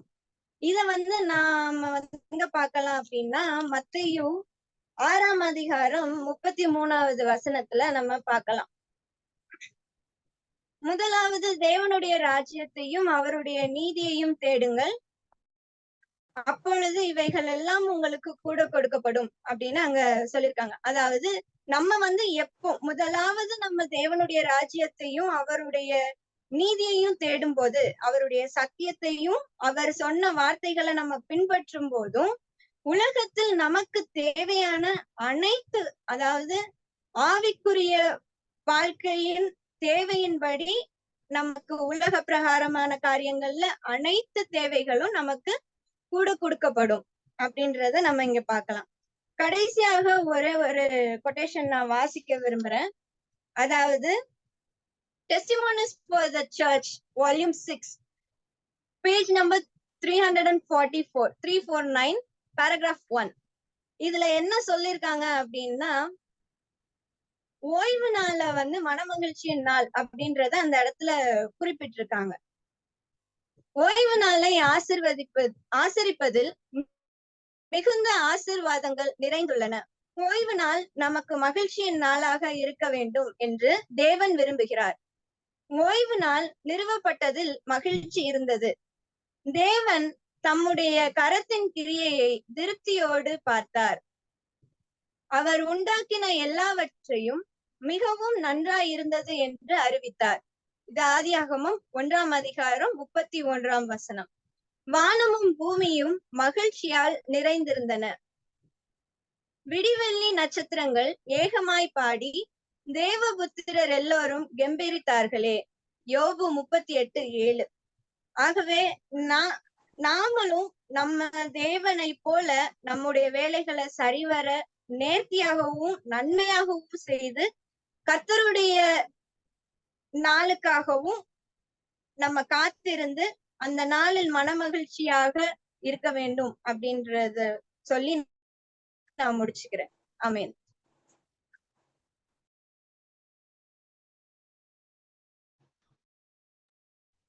கர்த்தருடைய நாமத்திற்கு மகிமை உண்டாகட்டும். மிக முக்கியமானது இதை அடிப்படையா வச்சுதான் நம்ம ஆயத்தம் எல்லாம் இருக்கும். தேவனுடைய சமூகத்துல ஓய்வினால நம்ம மகிழ்ச்சியா இருக்கணும். அதுக்கேத்த மாதிரிதான் ஆயத்தம், அதுல என்ன செய்யணும் எல்லாம் அதை அடிப்படையா தான் நம்ம படிக்கணும். அதனால முதலாவது அந்த செய்தி நான் தேர்ந்தெடுத்தேன். இப்போ இதுல சொன்னது உங்க எல்லாருக்கும் கருத்து விளங்கியிருக்கும் என்று நினைக்கிறேன். நான் முக்கியமா ஒன்ன எம்பசைஸ் பண்ண விரும்புறேன். 6 நாள் நீ வேலை செஞ்சு உன் எனர்ஜி எல்லாம் வேஸ்ட் பண்ணிடாதப்பா, பண்ணிட்டு நீ 7ஆம் நாளுக்கு போய் சோர்ந்து போயிடாதாங்கிறாங்க.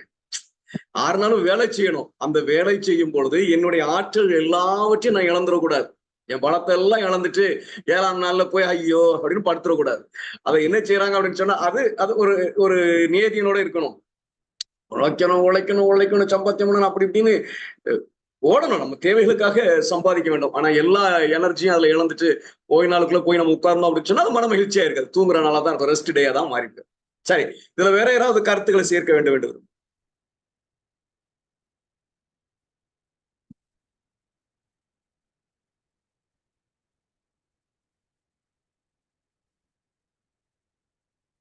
என்ன சொல்லுங்க, யாராவது ஒரு கருத்துமே இல்லையா? பிரசங்கம் மட்டும்தானா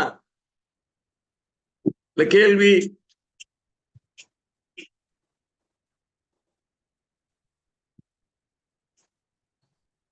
இது அப்படின்னா நம்ம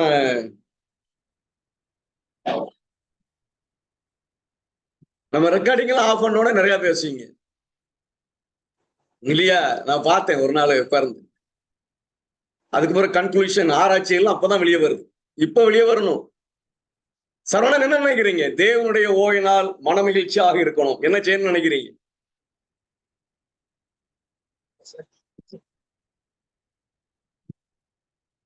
ஏங்க நம்ம அதே தெரியாம போய் எப்படி ஓய்வினால் ஆசரிச்சுக்கணும் பாருங்க.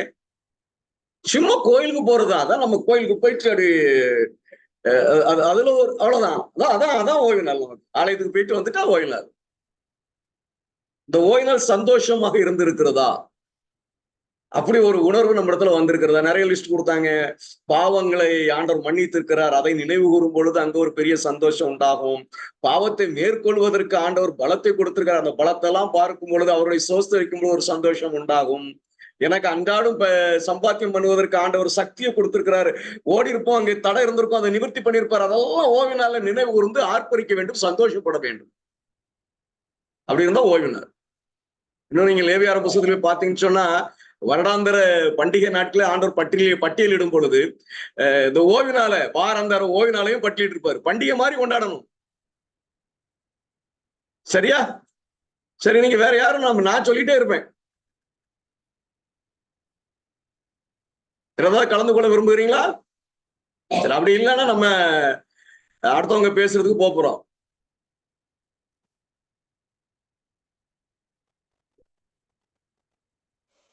உண்மையிலேயே இந்த கருத்து இதை நிறைய பேர் யோசிக்கிறதே இல்லை. என்ன ஓய்வு நாள்னா ஏதோ சர்ச்சுக்கு போயிட்டு வந்தோம், மன மகிழ்ச்சி நாள்னா அது என்னன்னே தெரியாது. ஆனா இன்னைக்கு மன மகிழ்ச்சியா இருக்கணும், சந்தோஷமா இருக்கணும் அப்படின்ற அந்த ஒரு மனநிலையிலேதான் பொதுவழி. ஏன் சந்தோஷமா இருக்கணும், எப்படி அந்த இதுன்றது நல்லா நல்லா இருந்துச்சு விளக்கம்.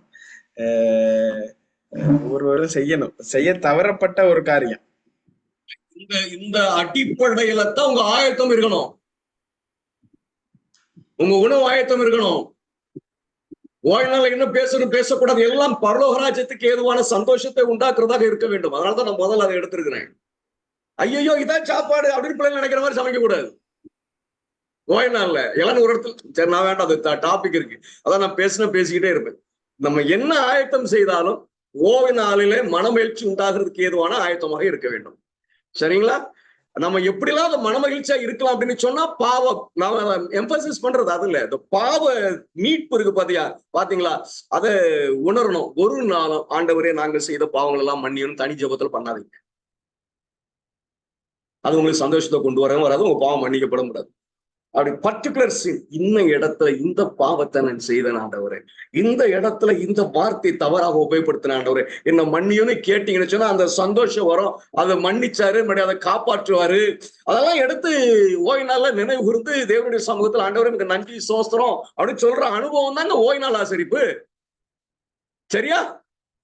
சரி, இப்ப நம்ம ஒரு கேள்வி. இப்ப இந்த ஓய்வு நாள் ஆசரிப்பு தேவனுடைய நாள், தேவனுக்கு நம்ம கொடுக்க வேண்டிய நாள். ஆனா அந்த நாள்ல இப்ப தேவன் தம்முடைய கிரியைகளை செய்து முடித்து பூரித்தார்.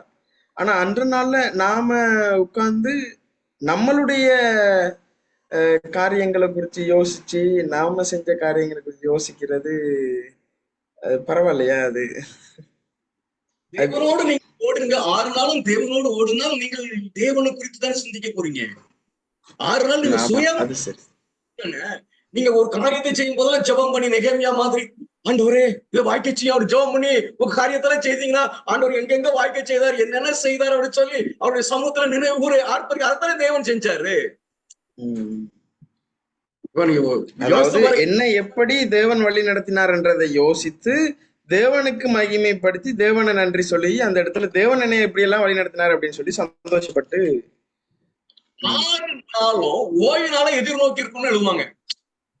அந்த நாளுக்கான ஆயத்தம் 6 நாளும் இருக்கும். எப்படி 6 நாளும் என் வேலையை செய்யும் போதெல்லாம் ஆண்டவரை முன்னிறுத்தி ஆண்டவரை மகிமைப்படுத்தி நாம் காரியங்களை எனக்கு ஆண்டவர் வாய்க்க செய்யும் பொழுதும், அது வாய்க்க செய்யாத பொழுது அதை தூக்கி அவர் மேல பாரத்தை வைத்து விட்டு ஆண்டவரை நீங்க பாத்துக்கிடுங்க அப்படின்னு ஒரு மனநிறைவோடு போய் ஆண்டவருடைய சன்னிதானத்துல அவர் செய்த அந்த காரியங்கள் எல்லாம் நினைவு கூர்ந்து, அதுதானே சாட்சி. நான் போனேன், நான் பாஸ்டர் மூலியம் நான் போதகர் வீடு சந்திக்க போனேன். ஒரு அம்மா என்கிட்ட பேசவே பேசாது, அது எப்ப பார்த்தாலும் என்கிட்ட சண்டைக்கே நிற்கும். நான் வீட்டை விட்டு போகும்பொழுது நல்ல ஜெபம் பண்ணி ஆண்டவரை இன்னைக்கு அவரோட நான் சமாதானமா உரையாடணும்னு போனேன். ஆண்டவர் எனக்கு அந்த வீடை திறந்த உடனே அந்த அம்மா வாங்கன்னு என்னை கூப்பிட்டு உபசரித்த காரியங்களை பார்க்கும் பொழுது என்ன ஒரு தேவன். இந்த அனுபவம் தான் பரலோகத்தின் ஓய்வு நாளுடைய மனமகிழ்ச்சி. நான் ஒரு வியாபாரம் செய்துகிட்டு இருக்கிறேன், நம்ம சரவணன் வியாபாரம் செய்யறாங்க, வியாபாரம் செய்துகிட்டு இருக்கிறேன். எனக்கு கொஞ்சம் ஒரு கடையில சரியா பணம் தர மாட்டேங்கிறாங்க, என்னால அதை வசூல் பண்ண முடியல, அவங்க தாமதப்படுத்திக்கிட்டே இருக்கிறாங்க. அதனால ஜெபம் பண்ணேன், ஆண்டவரே இன்னைக்கு எனக்கு அதை வாய்க்கச்சேன், ஆண்டவரை மனதில் நீ பேசணும்னு சொல்லிட்டு நான் போனேன். அவரு எதுவுமே கேட்காம பணத்தை எடுத்து கொடுத்துட்டாரு. ஆண்டவர் சமூகத்துல அந்த ஆர்ப்பரிக்கிற அந்த சந்தோஷம் இருக்கு பாருங்க, அது ஓய்வு நாளே நிறைவேடு, அது பூரிக்கும். இதைத்தான் ஆண்டவர் செய்தார். நம்ம இதை அனுபவிக்கல. சொல்றேனே, நம்ம சும்மா சாதாரணமா ஓய்வு நாள்னா உடனே நம்ம சாப்பாடெல்லாம் செஞ்சு வச்சிருவோம், ரெடி பண்ணிக்கிடுவோம், கோயிலுக்கு போயிடுவோம், வெள்ளிக்கிழமை கோயிலுக்கு போயிடுவோம், சனிக்கிழமை கோயிலுக்கு போயிடுவோம். அங்க நம்முடைய நேரங்களில் செலவழிப்பு. எங்க இதுல டக்கர்புரம்னு ஒரு சர்ச்சு உண்டு, 4 மணி வரை உட்கார்ந்துருப்பாங்க, சில நேரம் 6 மணி வரை உட்கார்ந்துருப்பாங்க. சண்டை ஒன்று ஒரு போறேன்ட்டாங்க, 4 பேர் தான், பெரிய கூட்டம் நினைக்காதீங்க. வெறும் 4 ஜனங்கள் உட்கார்ந்து ஆசிரிப்பாங்க. அதுல முடிஞ்சிருது இல்ல. உங்களுடைய நேரம் மன மகிழ்ச்சியை எழுப்புகிற ஒரு சூழ்நிலை ஓய்வு நாள்ல உண்டாக வேண்டும். அது இல்லை அப்படின்னா அது ஓய்வு நாள் ஆசரிப்பு அல்ல. சரியா?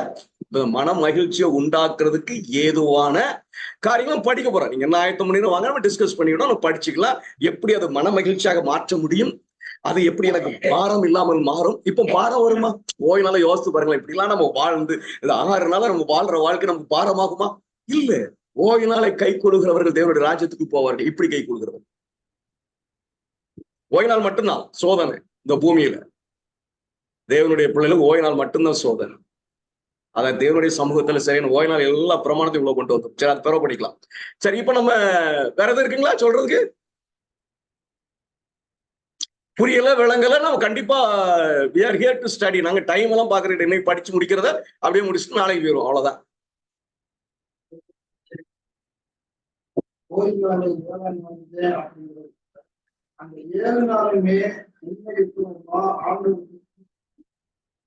சரி மாமா, நீங்க பேசுறதுக்கு கேட்காது. நீங்க பேசணும்னு அங்க போயிடணும், மைக் ஆன் பண்ணணும். நீ என் கிட்ட உட்காருங்க, அப்ப இங்க வாங்க, இங்க வந்து சொல்லுங்க. சரியா? கேட்காது. சரிங்களா? சரி, ஒண்ணுல அவங்க என்ன சொல்ல வர்றாங்க, நம்ம 6 நாளும் நம்ம அதை சந்தோஷமா ஆசரித்தாதான் நம்ம 7ஆம் நாள்ல நம்ம சந்தோஷமாக இருக்க முடியும் என்று சொல்கிறார்கள். சரி, இப்ப நம்ம அடுத்த செக்ஷனுக்குள்ள போயிடலாமா? ஓகே. சரி, ஓய்வு நாளில தேவனுடைய ஆலயத்துக்கு போகிறதுக்கு நம்முடைய உடை அலங்காரம் எப்படி இருக்க வேண்டும்? சரிங்களா? சகோதரி சசிகலா அதற்கான ஆயத்தத்துல இருக்கிறாங்க. நம்ம அதை கேட்போம், நம்ம கலந்து அதை ஆலோசித்து உண்மைக்குள்ளாக வருவோம். சகோதரி சசிகலா, நீங்க ஆண்டவர் கிருபையில உங்களுக்கு தேவன் ஆயத்தம் பண்ணி கொடுத்ததை பகிர்ந்து கொள்ளுங்க. மைக் ஆன் பண்ணிடுங்க. சரி,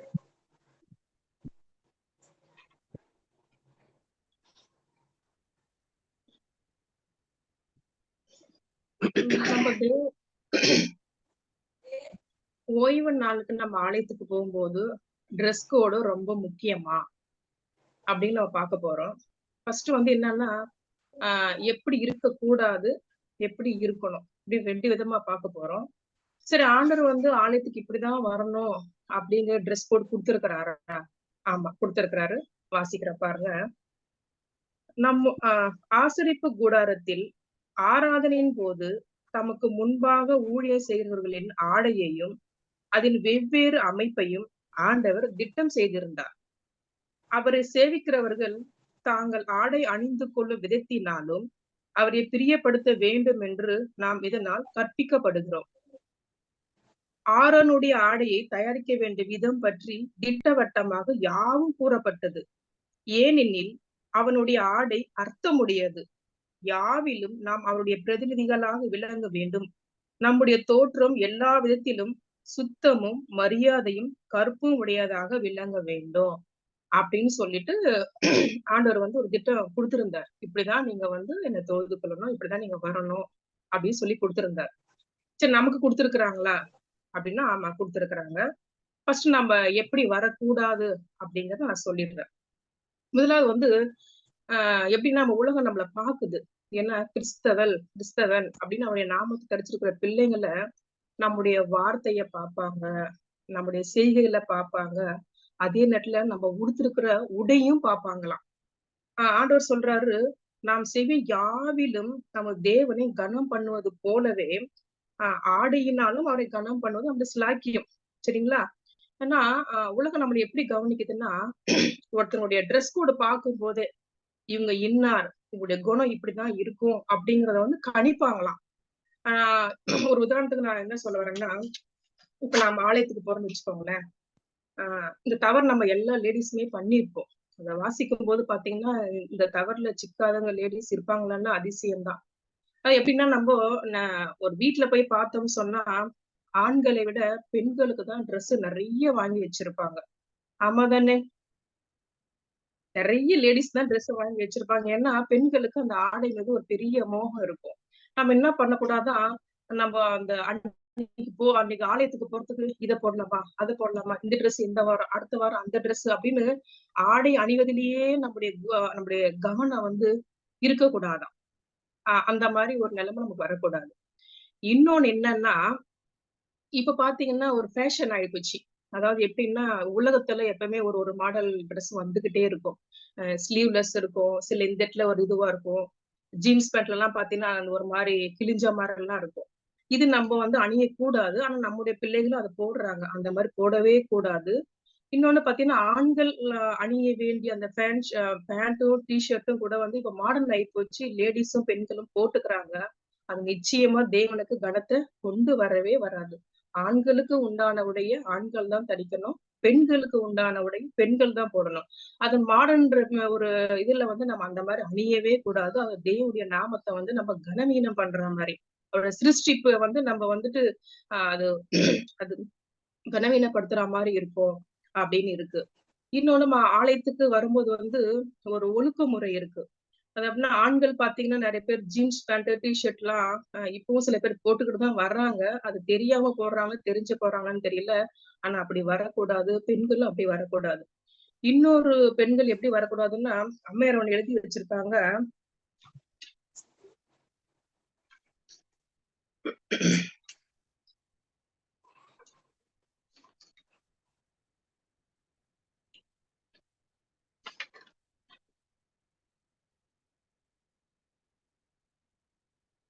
ஸ்திரீகளின் மனம் மேட்டின்மையும் ஆடைக்காக அதிக செலவு செய்வதுமான இவ்விரு பாவங்களை லகுவில் பற்றி கொள்ளும் தன்மை உடையது. அதனால அம்மையார் வந்து குறிப்பிட்டு பெண்களை பத்தி சொல்லியிருக்கிறாங்க. அதாவது எப்படின்னா, நம்ம லேடிஸ் எல்லாம் பாத்தீங்கன்னா ரொம்ப காஸ்ட்லியான ட்ரெஸ், ரொம்ப ஆடம்பரமான ஒரு ட்ரெஸ் நம்மளுடைய கவனம் இருக்கிறதுனாலதான் இப்ப நம்ம சாதாரணமா உடனே அடைஞ்சு வச்சுக்கோங்களேன், நம்ம உள்ள கூட பாத்தீங்கன்னா ஒரு தாழ்மையா தான் இருக்கும். ஆனா கொஞ்சம் காஸ்ட்லியான ட்ரெஸ், கொஞ்சம் ஆடம்பரமா போட்டிருந்துச்சுன்னா நம்ம நடையும் நம்ம பேச்சுமே கொஞ்சம் மாறும். அதனாலதான் அம்மையாரும் அவங்க பதிவு செஞ்சு வச்சிருக்காங்க. அந்த அந்த அந்த காஸ்ட்லியான ட்ரெஸ் போடும்போது நம்முடைய தன்மை வந்து மேட்டின்மை மாறுது. அதனால இந்த பாவத்துல வந்து பெண்கள் வந்து லகுவா சிக்கிக்கிறாங்க அப்படின்னு. அது உண்மைதாங்கிறத நான் ஒத்துக்கிறேன். என்ன பாத்தீங்கன்னா, சத்தியத்தை அறியறதுக்கு முன்னாடி நான் அப்படிதான் இருப்பேன். ஏன்னா நம்ம நகை தான் போடுறது இல்லையே, நம்ம நகை தான் வாங்குறது இல்லையே, என்ன சொன்னா நிறைய ட்ரெஸ்ல தான் நிறைய காசு செலவு பண்ணுவேன். நியூ இயர்க்கு எல்லாம் பாத்தீங்கன்னா அவ்வளவு காசு. எது வந்து ரொம்ப ஆடம்பரமா இருக்கு, எது கலர்ஃபுல்லா இருக்கு, அப்படிதான் ட்ரெஸ் வாங்குவேன். சர்ச்சுக்கு வாரம் வாரம் அப்படிதான் போயிட்டு இருப்பேன். எனக்கு தெரியாது எனக்கு. ஆனா இந்த மாதிரி அம்மையாருடைய வார்த்தைகள் படிக்கும் போது நம்ம எவ்வளவு பெரிய தப்பு பண்ணியிருக்கோம், எவ்வளவு பெரிய பாவத்தை நம்ம பண்ணியிருக்கோங்கிறத நான் உணர்ந்ததுல இருந்து அந்த மாதிரி ட்ரெஸ் நான் வாங்குறதும் இல்லை. வாங்குற ட்ரெஸ் இப்ப போடுறதுனால கூட எனக்கு பிடிக்க மாட்டேங்குது. இப்படியெல்லாம் நம்ம காசை வந்து வீணடிச்சிருக்கிறோமா, இப்படி எல்லாம் நம்ம தெரியாம செஞ்சிருக்கோம். நம்ம நிறைய பேர் தெரியாம செஞ்சிருக்கிறோம். பட் தெரிஞ்சதுக்கு அப்புறம் நம்மளுக்கு செய்ய தோண மாட்டேங்குது. அதனால அது ஒரு பாவமா நம்மளுக்கு இருக்கு. இன்னொன்னு பாத்தீங்கன்னா, ஏன் அது நம்ம ஆலயத்துக்கு அந்த மாதிரி காஸ்ட்லியான ட்ரெஸ் நம்ம ஊத்திட்டு வரக்கூடாதுன்னா, இப்போ ஒரு எக்ஸாம்பிள் நம்மளுக்கு இயற்கை செய்தி கொடுத்துருக்காங்க, இல்ல சாபத் ஸ்கூல் லெசன் கொடுத்துருக்காங்க. நம்ம முன்னாடி போறோம். நான் ஒரு காஸ்ட்லியான ட்ரெஸ் தரிச்சுக்கிட்டு முன்னாடி போய் பேசணும்னு வச்சுக்கோங்களேன். நான் என்னதான் நல்ல வார்த்தைகளை நான் பேசினாலும் கூட எல்லாருடைய கவனம் எங்கதான் இருக்கும்? அந்த ட்ரெஸ் மேலதான் இருக்கும். முக்கியமா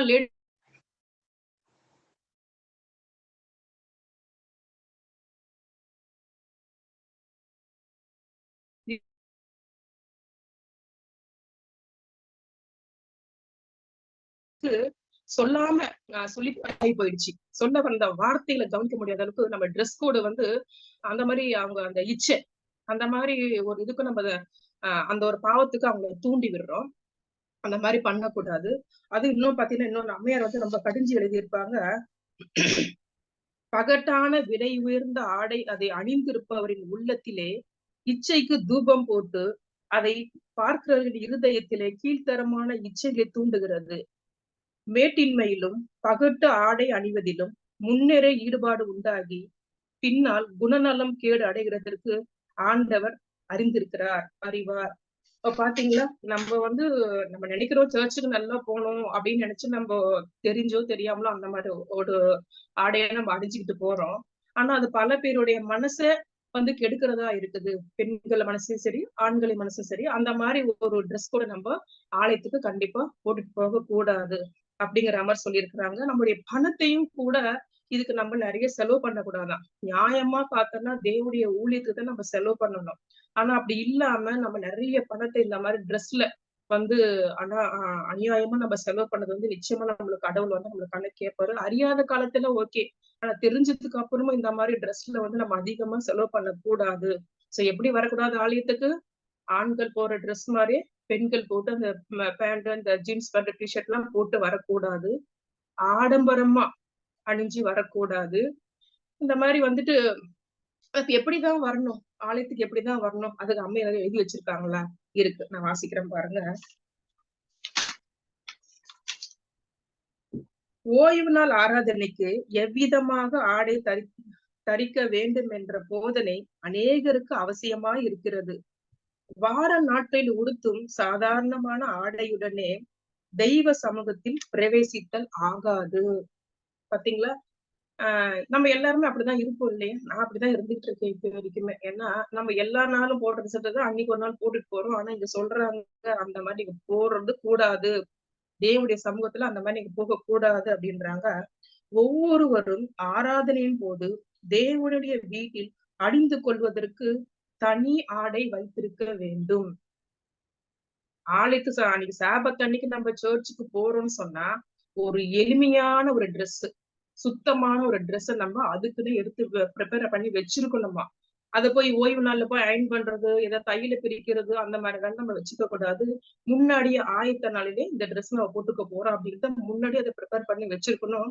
அதுவும் மத்த நாள்ல போட்ட ட்ரெஸ்ஸா இருக்கக்கூடாது.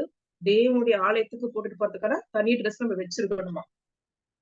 உலகினரின் புதிய புதிய உயர்ந்த ஆடைகளுக்கு ஒத்ததாக நமது ஆடை இருக்க வேண்டியதில்லை என்ற போதிலும் நம்முடைய வெளி தோற்றத்தை குறித்து நாம் அசட்டையாக இருக்கக்கூடாது. அலங்காரமான இல்லாவிட்டாலும் சுத்தமும் நற்சீரும் உடையதாக நம்முடைய ஆடை இருக்க வேண்டும். ஆண்டவரின் பிள்ளைகள் உள்ளும் புறமும் தூய்மை உடர்களாக விளங்க வேண்டுமா. நம்ம உள்ள எப்படி தூய்மையா வச்சுக்கணும், நம்ம எவ்வளவு போராடுறோம் இல்லையா? ஆண்டவரே இருதயத்தை ஈசோப்பினாலே சுத்திகரியும் அப்பா, சிந்தனைகளை தூய்மைப்படுத்தும் அப்பா நம்ம ஜெபிக்கிறோம். அதே போல வெளி தோற்றமும் கூட அது அழகானதா, அதாவது எளிமையானதா பார்க்கும் போதே தெரிஞ்சுக்குவாங்க ஒரு குணசாலியான ஒரு ஸ்திரீ அப்படின்னு நம்ம பார்க்கும் போது அவங்க கணிச்சிருவாங்களாம். நீங்க ஆண்டோடைய பிள்ளைங்க எவ்வளவு ஒரு அடக்க வடக்கமா இருக்கிறாங்க அப்படிங்கிற மாதிரி சொல்ற அளவுக்கு நம்மளுடைய ட்ரெஸ்ஸிங்ல கூட தேவனுடைய நாம மகிமைப்படணும் அப்படின்னு சொல்லப்பட்டிருக்காங்க. ஆலயத்துக்கு வரும்போது நம்மள பார்த்து யாரும் நீங்க வாரம் வாரமா நீங்க அழகழகா ட்ரெஸ் பண்றீங்களே, வாரம் வாரம் ஒரு புது புது ட்ரெஸ்ஸா போட்டுன்னு அப்படி யாரும் நம்மள கேட்டுறக்கூடாது. அப்படி கேட்கிறாம நம்ம நடந்துக்கவும் கூடாதான். அதாவது நம்ம தேவனுடைய சமூகத்துல வரும்போது மனிதர்கள் மட்டும் நம்மள பார்க்கல, தேவன் நம்மளை பார்த்து கொண்டிருக்கிறார். அவருடைய பார்வை நம்ம மீது இருக்கிறது. சோ அதனால நம்ம என்ன பண்ணோம், இனிமே ஆலயத்துக்கு போகும்போது ரொம்ப பகட்டான ஆடைய, ஆடம்பரமான ட்ரெஸ் நம்ம அணிஞ்சுக்கிட்டு போக கூடாது. ஆண்களும் கூட சரி, நம்ம ஜீன்ஸ் பேண்டோ டிஷர்ட்டோ ஒரு ஒழுக்கம் இல்லாத ஒரு ட்ரெஸ்ஸை நம்ம அணியக்கூடாது. நீட்டா நமக்கு தெரியும் அப்படிதான் வருவீங்க. சோ அந்த மாதிரி ஒரு ட்ரெஸ்ஸை முன்னாடியே அயன் பண்ணி அதுக்காக ஆயத்தம் பண்ணி அந்த நாள்ல நம்ம ட்ரெஸ்ஸின் மூலமா மகிழ்வுபடுத்துற மாதிரி நம்ம வரணும். அதே போல நம்ம ட்ரெஸ் மூலியமா நம்மளை மகிழ்வுபடுத்துற மாதிரி ஒரு ஆடம்பர ட்ரெஸ் நம்ம போடக்கூடாது. எப்படி வரணும் அப்படிங்கறத சிம்பிளா சொல்லி கொடுத்திருக்காங்க. அதுக்குன்னு நம்ம ஆடைய தனியா வச்சிருக்கணும். அந்த ஆடையில தான் நம்ம தேவனுக்கு தொழுது கொள்ளணும் அப்படிங்கறது அம்மையார் எழுதி வச்சிருக்காங்க. இதோட நான் முடிச்சுக்கிறேன். வேற ஏதாவது சந்தேகங்கள்லாம் நீங்க சொல்லலாம். இது சாத்தியமாகுமா அப்படிங்கறத நீங்க என்ன கருத்துக்கள் சொல்லணும்.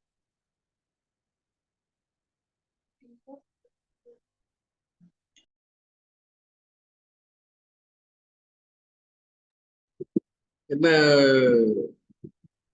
நீங்க பிரசங்கி 5வது அதிகாரம்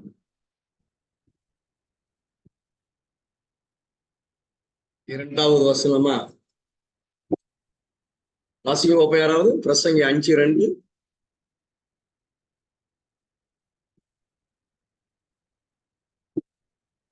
தேவ சமூகத்தில் வாயினால் பேசாமலும் மனம் பதறி ஒரு வார்த்தையை சொல்லாமலும் இரு. தேவன் வானத்தில் இருக்கிறார், நீ பூமியில் இருக்கிறாய். ஆதலால் உன் வார்த்தைகள் சுருக்கமாய் இருப்பதாக. நீ தேவாலயத்துக்கு போகும்போது உன் நடையை காத்துக்கொள். மூடர் பலியிடுவது போல பலியிடுவதை பார்க்கிறோம், செவி கொடுத்து சேர்வதே நலம். நீங்க தேவாலயத்துக்கு போகும்போது உங்களுடைய நடை என்ன செய்யணுமா? காத்து கொள்ள வேண்டுமா? சும்மா கோயிலுக்கு ஓட முடியாது. ஐயோ நம்மளும் ஓடக்கூடாது. நடை காக்கப்பட வேண்டும். நீங்க நடந்து போகும்பொழுதோ, நீங்க ஆயத்தம் பண்ணி போகும்பொழுது, வீட்டுல பக்கத்து வீட்டுல இருக்கிறவங்க நீங்க கோயிலுக்கு போறாங்க அப்படின்னு சொல்லணும். உங்க உடையை பார்க்கும் பொழுது, உங்க நடையை பார்க்கும் பொழுது, உங்க அவங்க அந்த மாதிரி உணர்ற மாதிரிதான் நம்ம என்ன செய்யணும்? உடைகளை அணிய வேண்டும். நீங்க பார்ட்டிக்கு போற மாதிரி நம்ம உடல் அணிஞ்சிட்டு போக முடியாது. கல்யாண வீட்டுக்கு போற மாதிரி உடல் அணிஞ்சிட்டு போக முடியாது. சரிதானா? சரி, இதுல வேற ஏதாவது கருத்துக்கள் சேர்க்க வேண்டுமா உடையை குறித்து?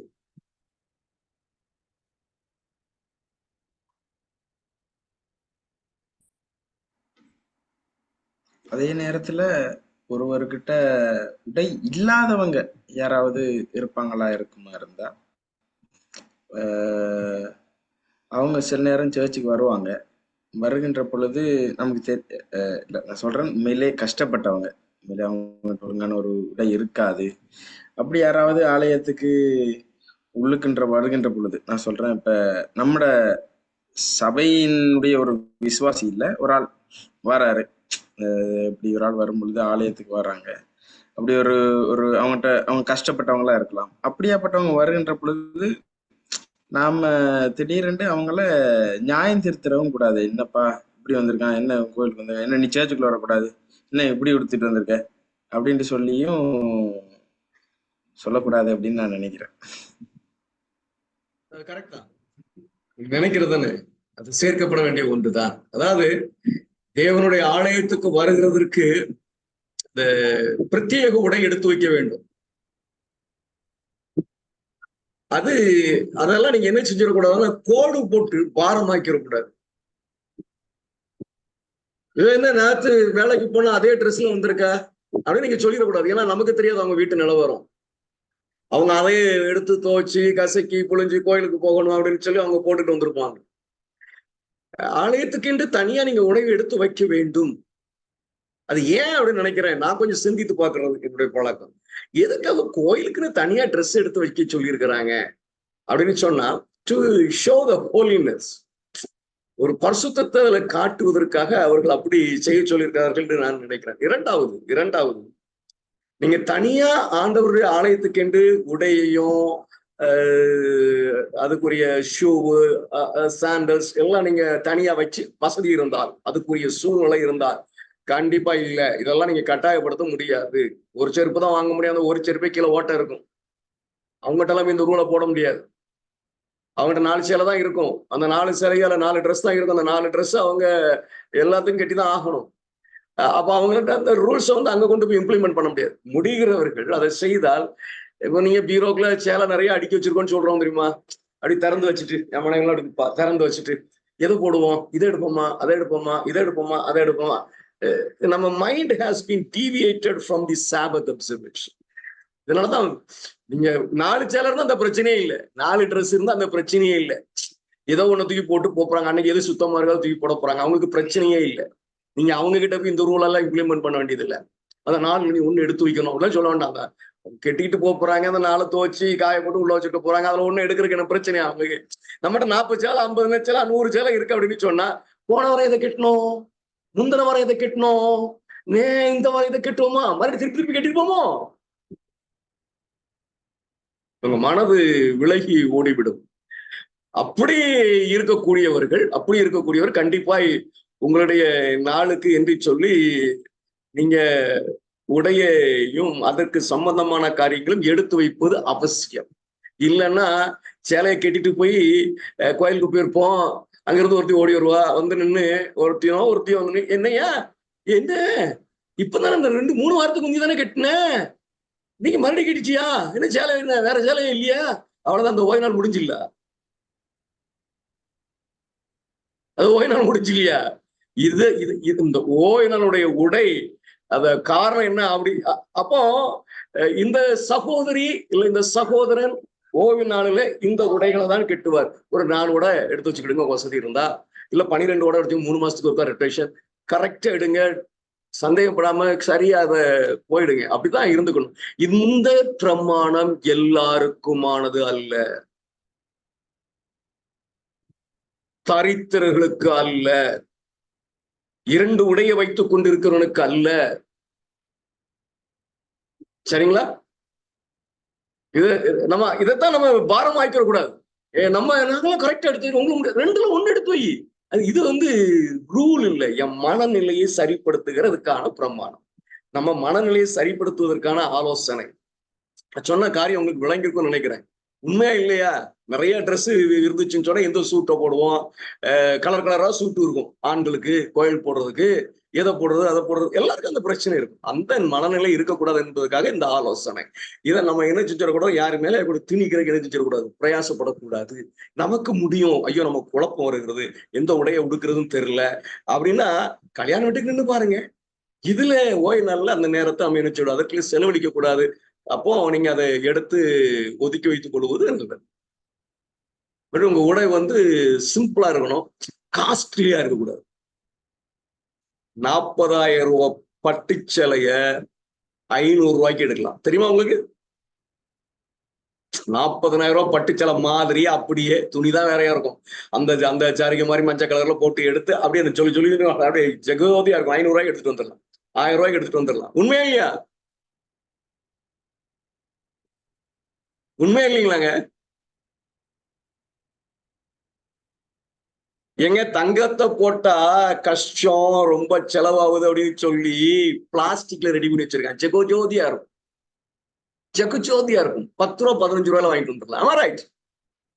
சாத்தானுடைய தந்திரம், சாத்தானுடைய மிகப்பெரிய தந்திரம். நீங்க நகைதானே போடக்கூடாதுங்க. நாங்க ஜெகதுல போட்டுக்கிடுறோம், நாங்க வளையல் போட்டுக்கிடுறோம், அது போட்டுக்கிறோம். நீங்க தங்கத்துல போடுற காட்டிலே அது அழகா இருக்கும். அந்த அளவுக்கு அது சிறப்பாக இருக்கிறத இங்க பார்க்க முடியும். விலை பிரச்சனை அல்ல, உங்க தகுதிக்கு தக்க நீங்க எடுத்துக்கிடுங்க. ஆனால் அந்த உடை சிம்பிளா இருக்கணும். கோயிலுக்கு கட்டும்போது எங்கேயுமே அப்படிதான் இருக்கணும், உங்க வாழ்க்கையே அப்படிதான் இருக்க வேண்டும். சிம்பிளா இருக்கணும். அதாவது சிம்பிள், பிறர் கவரும்படியாக இருக்கக்கூடாது, காட்சிப்படுத்தணும், டிஸ்பிளே பண்றதுக்காக உடையை கட்டிட்டு போக கூடாது. நம்ம ஒரு ஸ்பெஷல் சாங் பாட போறோம்னு அது ஒரு தனி அம்சம் உருவாகும் தெரியுமா? காட்சிப்படுத்துகிற அனுபவம் உடையில உண்டாக கூடாது. ஆனா என் மனைவிக்கு இப்ப சேலை எடுத்து ரொம்ப காலம் ஆச்சு, வருஷக்கணக்காச்சு ட்ரெஸ் எடுத்து. கொஞ்சம் யங்கா இருக்கும்போது பாட்டி ஆயிட்டியா, அந்த யங் ஸ்டேஜ்ல கல்யாணம் கட்ட புதுசுல ட்ரெஸ் எடுத்து கொடுத்தா அவ எடுக்கவே மாட்டான், நான் தான் எடுக்கணும். நான் போய் எங்கேயா பார்த்து எடுத்து கொடுத்துருவோம். கொடுத்துட்டு முதல்ல கோயிலுக்கு தானே கட்டுவோம். நம்ம கோயிலுக்கு கட்டிட்டு போனா யாராவது 1 2 பேரு இங்க இது எங்க எடுத்தீங்க அப்படின்னு கேட்டுட்டா ஒரே சந்தோஷம், பூரிப்பு. அவ நம்ம அழகான சேலை எடுத்திருக்கோம். மத்த காட்சிப்படுத்துதல், அந்த மனசுக்கு பாத்தீங்களா, நல்ல நிறைய பேர் பார்க்கணும், இதை பாராட்டணும் அப்படிங்கிற ஒரு எண்ணம் இருக்கு பாத்தீங்களா. இப்ப அப்படி இல்லை, இப்போ மாறி போச்சு. அதை நான் கண்ணாடியே பார்க்கிறேன். அந்த நோக்கத்திலே நம்ம உடைகளை அணிந்து கொண்டு தேவனுடைய சமூகத்துக்கு போகும். சரி, இது திடீர்னு வெள்ளிக்கிழமை மட்டும் மாறிடுமா அப்படின்னு கேட்டா இல்லை.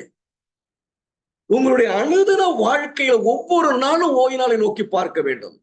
நீங்க 6 நாளும் அப்படி ஜெகஜோதியா போட்டுட்டு போயிட்டு 7ஆவது நாள் ஒரு கொஞ்சம் குறைவான ட்ரெஸ்ஸுக்கு போட்டாலே உங்க மனசு என்ன ஆயிரும் தெரியுமா?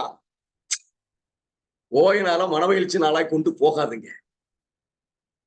அந்த எளிமையான உடை அணியணும் அப்படின்னு சொல்லியிருக்காங்க தெரியுமா? அந்த மனப்பக்குவம் 6 நாளும் என்கிட்ட இருந்தா தான் ஓய்வு நாள் மன மகிழ்ச்சியா மாறும். ஏன்னா அன்னைக்கு நான் பிரத்யேகமா எடுத்து வச்சிருப்பேன், இல்ல அன்னைக்கு நான் ஒரு உடையை தேர்ந்தெடுக்கும் பொழுது எனக்கு மன குமுறல் உருவாகாது. ஏங்க 6 நாளும் பட்டி சேலையே கட்டிட்டு போறேன்னு வைப்போமே, 7ஆம் நாள் ஒரு சாதாரண ஒரு உடைய, பகட்டா இல்லாத அப்படி சாதாரண உடைய உடுக்கும் பொழுது மனசு சந்தோஷமா இருக்கும், ரம்யமா இருக்கும்னு நினைக்கிறீங்க? என்ன சொல்றீங்க? ரம்யமா இருக்கும்னு நினைக்கிறீங்களா?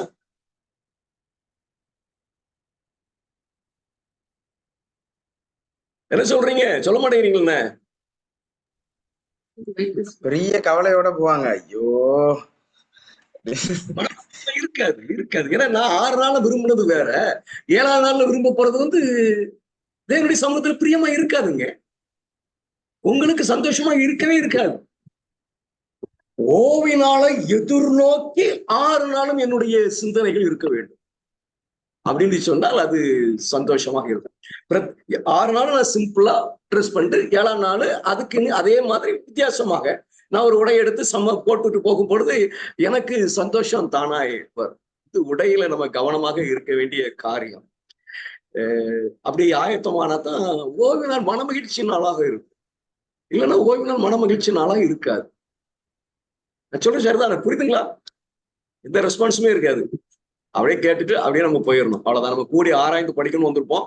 ஆனா எதுவுமே நம்ம சொல்ல மாட்டோம். சரிதான்? நான் சொல்றது விளங்குதுங்களா? சரியா தப்புன்னு நினைக்கிறீங்களா? விளங்குது. சரிதான். சரி. ஒரு சாட்சியே சொல்ல வேணும். சொல்லுங்க. என்னுடைய மகன் சொன்னது போல என்னுடைய திருச்சபையில ஒரு சம்பவம் நடந்தது. ஒருவர் தினமும் அதே மாதிரி ஷர்ட்டை போட்டுக்கொண்டு டிஷர்ட் ஒன்று போட்டுக்கொண்டு வருவார். என்னுடைய சபையில இருக்கிற ட்ரெஷரர் அவர்கிட்ட போயிட்டு, என்ன ஒரே இதே ஷர்ட்டை தான் நான் போட்டு வாரது, இது என்னது, சர்ச் என்று தெரியாதா, சர்ச்சுக்கு எப்படி வரணும்னு தெரியாதா அப்படி என்று சொன்னிருக்கிறார் போல அவர்கிட்ட. அவர் ஓடி வந்து எனக்கிட்ட, பாஸ்டர் பாருங்க அவர் அப்படி சொல்றாரு என்னைய, எனக்கிட்ட ஷர்ட்டே இல்லையே பாஸ்டர், நான் இந்த ஷர்ட்டை தானே பாஸ்டர் போட்டுட்டு வரலாம், இல்லாத ஷர்ட்டை நான் எங்க இருந்து பாஸ்டர் போட்டுட்டு வர அப்படின்னு சொல்லி சொன்னார். நான் உடனே அவரை கூட்டி கொண்டு போய் என்னுடைய வீட்டுக்குள்ள கொண்டு போய், இந்த பாரு இதுல இருக்கிற பெஸ்ட் ஷர்ட்டு இதுதான், இந்த ஷர்ட்டை விட வேற எந்த ஷர்ட்டும் இதை விட வேல்யூடான ஷர்ட் இல்லை, இந்த ஷர்ட்டை நீ போட்டுட்டு உள்ளுக்கு வா அப்படின்னு சொல்லி சொன்னேன். அவர் வாயடைக்கத்தக்கதாக நீ உட்கார்ந்துரு அப்படின்னு சொல்லி சொன்னேன். பாஸ்டர் எனக்கு இது சரியான மன வேதனையா இருக்கு பாஸ்டர் அப்படின்னு சொல்லிட்டு உடனடியாக அந்த சர்ச்சில் வந்து உட்கார்ந்து ஒரு 10 நிமிஷம் கூட இல்லை, நான் பிரசங்கம் பண்றதுக்கு போயிட்டேன். திரும்ப வார நேரம் உடனடியாக அவர் அந்த இடத்துல வந்து எழும்பி, நான் ரூம்ல போயிட்டு ஜெபம் பண்ணிட்டு மேடைக்கு வர்றதுக்கு இடையில அந்த ஷர்ட் எடுத்துட்டு அப்படியே போய் சேர்ந்தவர் தான். அதுக்கப்புறம் சர்ச்சுக்கு வரல. மிகவும் துக்ககரமாக இருந்தது எனக்கு அந்த காரியம் என்னுடைய வாழ்க்கையில. நீங்க சொன்ன மாதிரி இந்த சட்டம் ஏழைகளுக்கு அல்ல, அல்லது சில குறிப்பிட்டவர்களுக்கு நாங்க அதை சொல்ல முடியாதுன்றதுல ஒரு அருமையாக அந்த காரியத்தை சொல்லக்கூடியதா இருந்தீங்க. Very nice. I admire those things. Thank you, Pastor. நம்ம ஓய்வு நாளை அந்த ஆடையில ரொம்ப கவனமா இருந்தாதான் அது இருக்கணும். நம்ம யார்கிட்டையும் கொண்டு சில பிரமாணங்கள் எல்லாம் வலியுறுத்த முடியாது. நான் தான் சொல்றேன், பிரமாணம் அதை மாற்றவே முடியாது, வேலை செய்யக்கூடாது. அது எப்படி அந்த பிரமாணத்தை நம்ம எப்படிங்கும் போது கொண்டு போய் திணிச்சிடக்கூடாது. எனக்கு முடியும், முடியாத சகோதரனை பார்க்கும் பொழுது அவர் வாரம் வாரம் ஒரே ட்ரெஸ்ஸை போட்டு வரலாம், இல்லை 1-2 மட்டும் மாத்தி போட்டே வரோம். நீங்க அப்சர்வ் பண்றீங்க. அப்சர்வ் பண்ணும்போது ஆஹா இந்த பையன் என்ன கூப்பிட்டு கேட்குறீங்க, என்னையா என்னம்மா வேற இதே ட்ரெஸ் தான் இருக்குதாம்மா, அவன்கிட்ட வேற ட்ரெஸ் இல்லையாம்மா, இல்லை இது ஒண்ணுதான் கொஞ்சம் நல்லா இருக்கு, இதெல்லாம் ரொம்ப மோசமா இருக்கும். நீங்க என்ன செய்ய நினைக்கிறீங்க? உங்கள்கிட்ட 2 ட்ரெஸ் இருந்துச்சுன்னா ஓய் நாளுக்கு நீ ஒன்ன கொண்டு கொடுத்துரு, இல்ல உன்கிட்ட நல்லா வசதி இருக்குன்னு சொன்னா புதுசு எடுத்து கொடுத்துரு. இதுதான் மன மகிழ்ச்சிங்க. இதுதான் ஓய் நாள் பிரமாணம். பாரமானதா? கொஞ்சம் யோசிச்சு பாருங்க. இந்த ஓய் நாள் உடைய பொறுத்தவரை பாரமானதா? இல்லைங்க, லகுவாக்கப்பட்ட பிரமாணம். அதை புரிஞ்சுக்கிட்டாலே போதுங்க. பரலோகராஜ்யம் சமீபம், நமக்கு சமீபம். அவர் வருகிற நாளை சொல்லவில்லை, நாம பரலோகத்தினுடைய இதுல சமீபமாய் இருக்கும். சரியா? வேற ஏதாவது பகிர்ந்து கொள்ளணுமா? நம்ம இன்னொரு டாபிக்கு போவோமா, இல்ல நாளை தினத்துல தொடருவோம்? படிக்கிறவங்க இன்னும் கொஞ்சம் நிறைய படிச்சு நாளைக்கு ஒழுங்கா படிக்கலாம் போல. சரி, இப்போ மனசு புரிச்சுக்கிட்டீங்களா? ஓய்னால எப்படி இருக்கணும்? எனக்கு மன மகிழ்ச்சியாக இருக்கணும். Don't get satisfied. அந்த 24 மணி நேரம் நீங்க எழுமணும், கோயிலுக்கு போனோம், அதை செஞ்சோம், இதை செஞ்சோம், சாப்பாடு ஆயிட்டோம், அதுல திருப்தி ஆயிடாங்க. நீங்க சந்தோஷமா இருக்கிறீர்களான்னு பாருங்க. அந்த நாளை எதிர்நோக்கி சந்தோஷமாக இருக்கீங்கன்னு பாருங்க. அதுக்கான நீங்க செய்கிற ஆயத்தம் எல்லாம் அங்கே சந்தோஷத்தை உண்டாக்க வேண்டும். சரிங்களா? இன்னும் நிறைய இருக்கு இதுல. நீங்க படிக்க நம்ம இது பல நாள் படிக்க வேண்டியது வரும். நான் வெளிப்பட சொல்லும் 10 நாள் படிக்க வேண்டியது வரும். அவ்வளவு ஆழமான காரியங்கள் இருக்கு. உடையில இன்னைக்கு உடையை குறித்து சொல்ல வந்தேன். I have slept it. விலை கூடுனது அப்படின்னு இல்ல, இன்னைக்கு விலை குறைந்த வகையிலேயே பகட்டான ஆடை எடுக்க முடியுமா முடியாதா? முடியும். இது சாத்தானுடைய பெரிய தந்திரம். அதே நேரத்துல நீங்க மிக லகுவான ஒரு பகட்டு இல்லாத ஒரு உடை எடுக்கணும்னா நீங்க 1000 செலவழிக்க வேண்டியது, 100 கிடைக்காது. பாத்துருக்கீங்களா? ஒரு காட்டன் சாரி போய் பாருங்க, வச்சிருப்பான். அதே மாதிரி வெள்ளச்சேலை கேட்டாங்க, don't use a uniform sorry for you. Uniform dress use பண்ணாதீங்க. ஓய்வு நாளுக்குன்னு சொல்லி யூனிஃபார்ம் ட்ரெஸ் பாஸ்டருக்கு இருக்கு. ஒரு போதகன் அப்படின்னு சொன்னா அவன் எப்படி இருக்குன்னு சொன்னா கருப்பு பேண்ட் வெள்ளை சட்டை போட்டு போறது கோட் ஃபார் அ பாஸ்டர். ஆனா விசுவாசிக்கு யூனிஃபார்ம் ட்ரெஸ் யூஸ் பண்ணாதீங்க. யூனிஃபார்ம் ட்ரெஸ் யார் யூஸ் பண்ணுவா? பாபிலோனிய கிறிஸ்தவர் வெள்ளை ட்ரெஸ் யூஸ் பண்ணுவாங்க. அப்படி கோயிலுக்குன்னா நான் வெள்ளை ட்ரெஸ் தான் போடுவேன், கோயிலுக்குன்னா நான் சிவப்பு ட்ரெஸ் தான் போடுவேன். அப்படி யூனிஃபார்ம் ட்ரெஸ் போகாதீங்க. ஒரே ட்ரெஸ் இருக்கிறது அது வேற, யூனிஃபார்ம் ட்ரெஸ்ஸுக்கு போகாதீங்க. உங்களை பார்க்கும் பொழுது அவங்க எதுவும் சொல்லாதபடி காட்சிப்படுத்தாதபடி, சரி இவங்க நம்ம தகுதிக்கு தக்கவாறு உங்களுடைய ஆடைகளை நீங்கள் தேர்ந்தெடுத்துக் கொள்ளுங்கள். நான் மறுபடியும் சொல்றேன், காட்சிப்படுத்துகிறது. காட்சிப்படுத்த டிஸ்பிளே. நான் போனா எனக்கு வித்தியாசமா இருக்கும், வித்தியாசமா பார்ப்பாங்க. அப்படி மனநிலையில உடைய நிச்சயம் தயவுசெய்து தேர்ந்தெடுக்காதீங்க.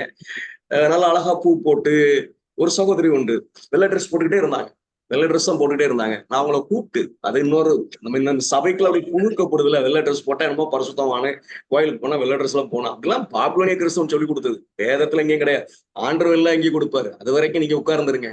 அவங்கள கூப்பிட்டு நான் வார்ன் பண்ணேன், இது தப்புமா, உன் மனநிலையில நீ உன்னை அறியாமலே பரிசுத்தவான் என்று சொல்வதற்கு பிரயாசப்படுற அப்படின்னா அந்த சேஞ்ச் பண்ணிட்டாங்க. ஆனா அவங்க ட்ரெஸ் போட்டு வருவாங்க பாருங்க, அவ்வளவு அழகா இருக்கும். பட் சிம்பிள் ட்ரெஸ், அட்ராக்ஷனே இருக்காது. ஆனா நல்லா பூ போட்டு ரொம்ப சிம்பிளா இருக்கும். அப்படி போடலாங்க.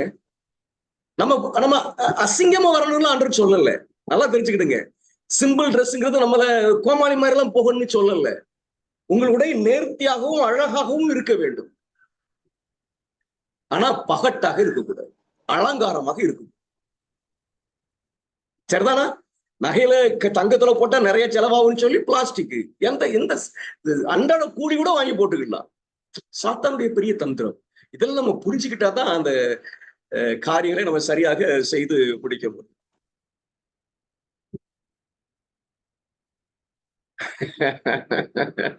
அப்படி வந்ததுதான் சொன்னத்தன் ராபோச்சன ஆராதனை எல்லாம் ஒயிட் ட்ரெஸ் போடலாமான்னு கேட்டா, அப்படி ஆரம்பிச்சு இப்போ சில சபையில எல்லாம் ரொம்ப பேர் நம்ம சபையில ஒயிட் ட்ரெஸ் தான் போடுறாங்க. அது அவசியம் இல்லை, போடணும்னு அவசியம் இல்லை. எங்க கோட் ஆஃப் ட்ரெஸ் இருக்கு ராபோஜனத்துக்கு, எப்ப போடுற மாதிரி வாங்கலாம். ஏன் வித்தியாசம்? ராபோஜனம் நம்ம இப்ப 3 மாசத்துக்கு ஒருக்கா வச்சிருக்கிறோம். வாரம் ராபோஜனம் நடக்க போற நாள் இருக்கு. நம்ம ஒரு ஒழுங்குக்காக அது ஒரு ஏனாதானாலும் ஆயிடக்கூடாதுங்கிறக்காக சபை ஒரு ஒழுங்குபடுத்திருக்கு 3 மாசத்துக்கு ஒருக்காக. ஆனா நீங்க கடைசி காலத்துல போகும்போது வாரம் செய்வீங்க, அனுதினமும் செய்வீங்க. அப்ப என்ன செய்வீங்க?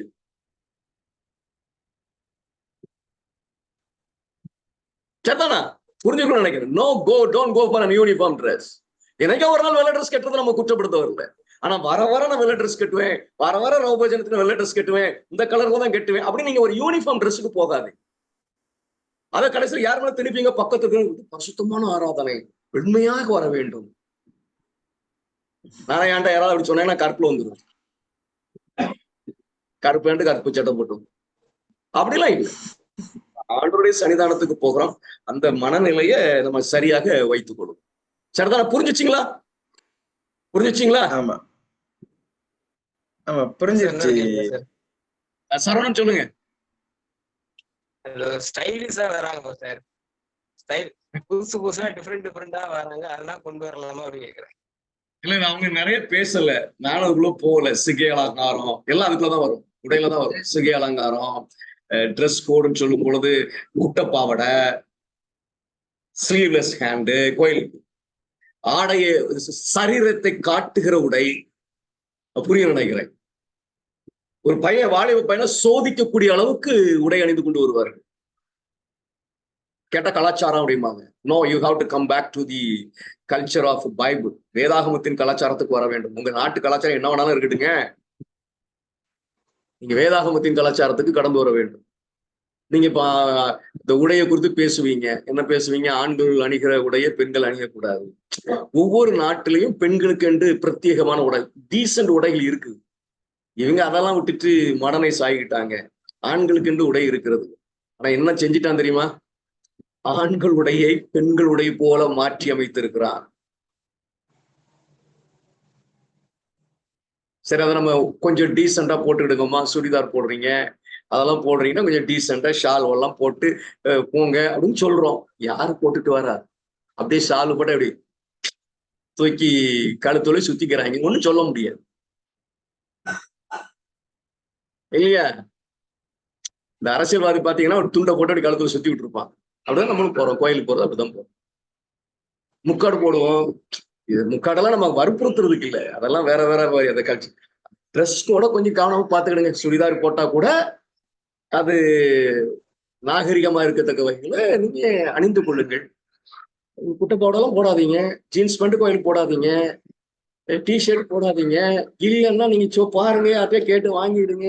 இலையெல்லாம் இருந்தீங்கன்னு சொன்னா ஆண்டு வழி நடத்துவார், ஜோம் பண்ணுங்க வழி நடத்துவார். சரியா? இல்ல ஹேர் ஸ்டைல் அதெல்லாம் இருக்கு. உங்க சிகை அலங்காரம் நான் அடிக்கடி சொல்றது உண்டு என் பிள்ளைகள்ட்ட எல்லாம். Decent dress, decent style in your head. ஒன்ன தேர்ந்தெடுத்துக்க. அந்த ட்ரெஸ்ஸ அதே மாடல் ட்ரெஸ்ல கேட்க மாட்டேங்கிறாங்க. அவங்க விதவிதமா ஃப்ராக் போடணுங்கிறாங்க, சுடிதார் போடணுங்கிறாங்க, டைட்ஸுங்கிறாங்க, கில்ட்ஸுங்கிறாங்க, எல்லாம் சொல்றாங்க. பையனை கேட்டா அவன் அப்பா எனக்கு ஒரு டிஷர்ட் வேணுமேங்கிறான், ஒரு ஜீன்ஸ் பேண்ட் வேணும். இதெல்லாம் இயல்பாக நீ உலகத்துல என்ன செஞ்சிச்சுன்னா மெருவி வந்துச்சு. ஆனா ரொம்ப கவனமாக இருக்க வேண்டியது அவசியம். அவசியம். நான் என் பிள்ளைகள்கிட்ட பகட்டான உடை எடுக்கிறதுக்கு சொல்லி கொடுத்ததே இல்லை. என் பிள்ளை போய் ஒரு இடத்துல நின்னான்னா அது தனியா தெரியும். இதான் நம்ம அவனுக்கு கூப்பிட்டு வந்துடலாம், இதான் என் மகனுக்கு கூப்பிட்டு வந்துடலாம். எங்க மகனை சுடிதார் மகாட்ட செலக்ட் பண்ண விட்டீங்கன்னா இருக்கிறதுல பார்த்தா என்னம்மா இப்படி எடுத்து வச்சுக்க, இது நல்லா இருக்கலாம்ப்பா அப்படின்பா. என் மனைவிக்கு என்ன பிள்ளை இப்படி பாடி பிள்ளை நீ நல்லா போட வேண்டாம் அப்படின்பா. அதனால நம்ம பிள்ளைகளை நம்ம மனநிலைக்கு கொண்டு வர வேண்டியது அவசியம். அதனால தேவனுடைய சமூகத்துல நல்ல பாடங்களை படித்தோம் என்று நம்புகிறேன். இன்னும் நம்ம உடையை குறித்து படிக்கலாம். இன்னும் நம்ம கூட முடிச்சு போகல. இன்னும் சந்தேகங்கள் இருந்தா நாளைக்கு நம்ம தொடரலாம். அதுல ஒரு இது இல்லை. இதை குறித்து நீங்க கொஞ்சம் தெரியணுமே அப்படின்னு நீங்க கண்டிப்பா இன்னும் அப்படி சந்தேகம் உள்ளவங்களையும் நீங்க கூட்டிட்டு வாங்க. இங்க படிக்கிறதுக்கு தான் இடம், படிக்கிறதுக்கு தான் இடம். சரியா? இப்ப நாளைக்கு தினத்துல மத்த காரியங்களை தொடருவோம். யாருக்கும் வருத்தம் இல்லையே? ஜெரியல்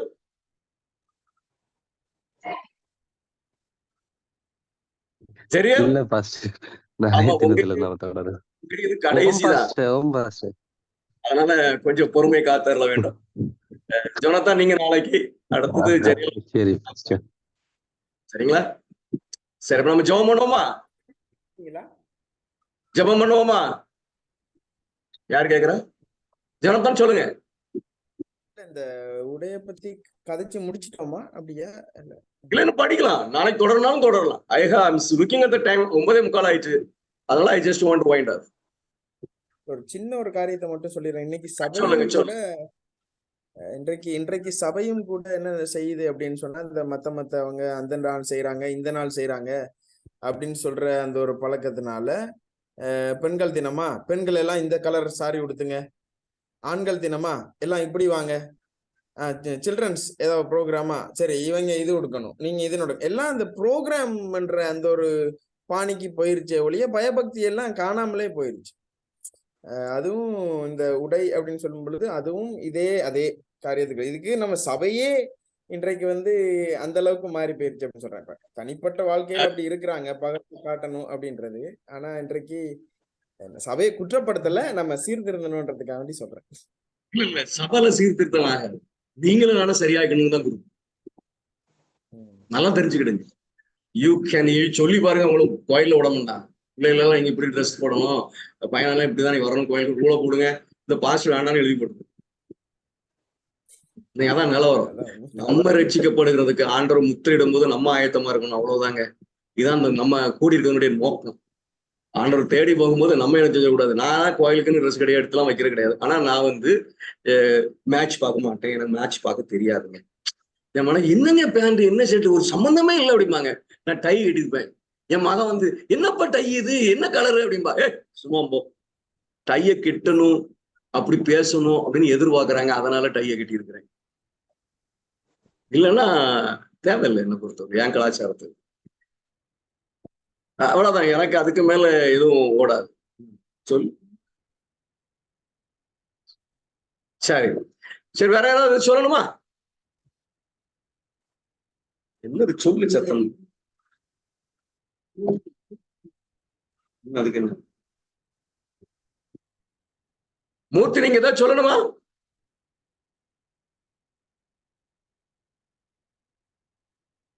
சரி,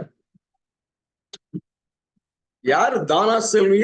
தனசெல்வி, தனசெல்வி செல்வா, தனசெல்வா அவங்க இன்னைக்கு புதுசா வந்திருக்காங்க ஐயா. ஜோம் பண்ணுவாங்களே. ஆமா, ஜோம் பண்ணு. Okay sir. ஓகே, இப்ப நீங்க முதல்ல ஜோம் பண்ணுங்க. அதுக்கு ஒரு பாஸ்டர் சார்லஸ் ஜோனத்தான் அப்பா, நீங்க ஜோம் பண்ணலாமா?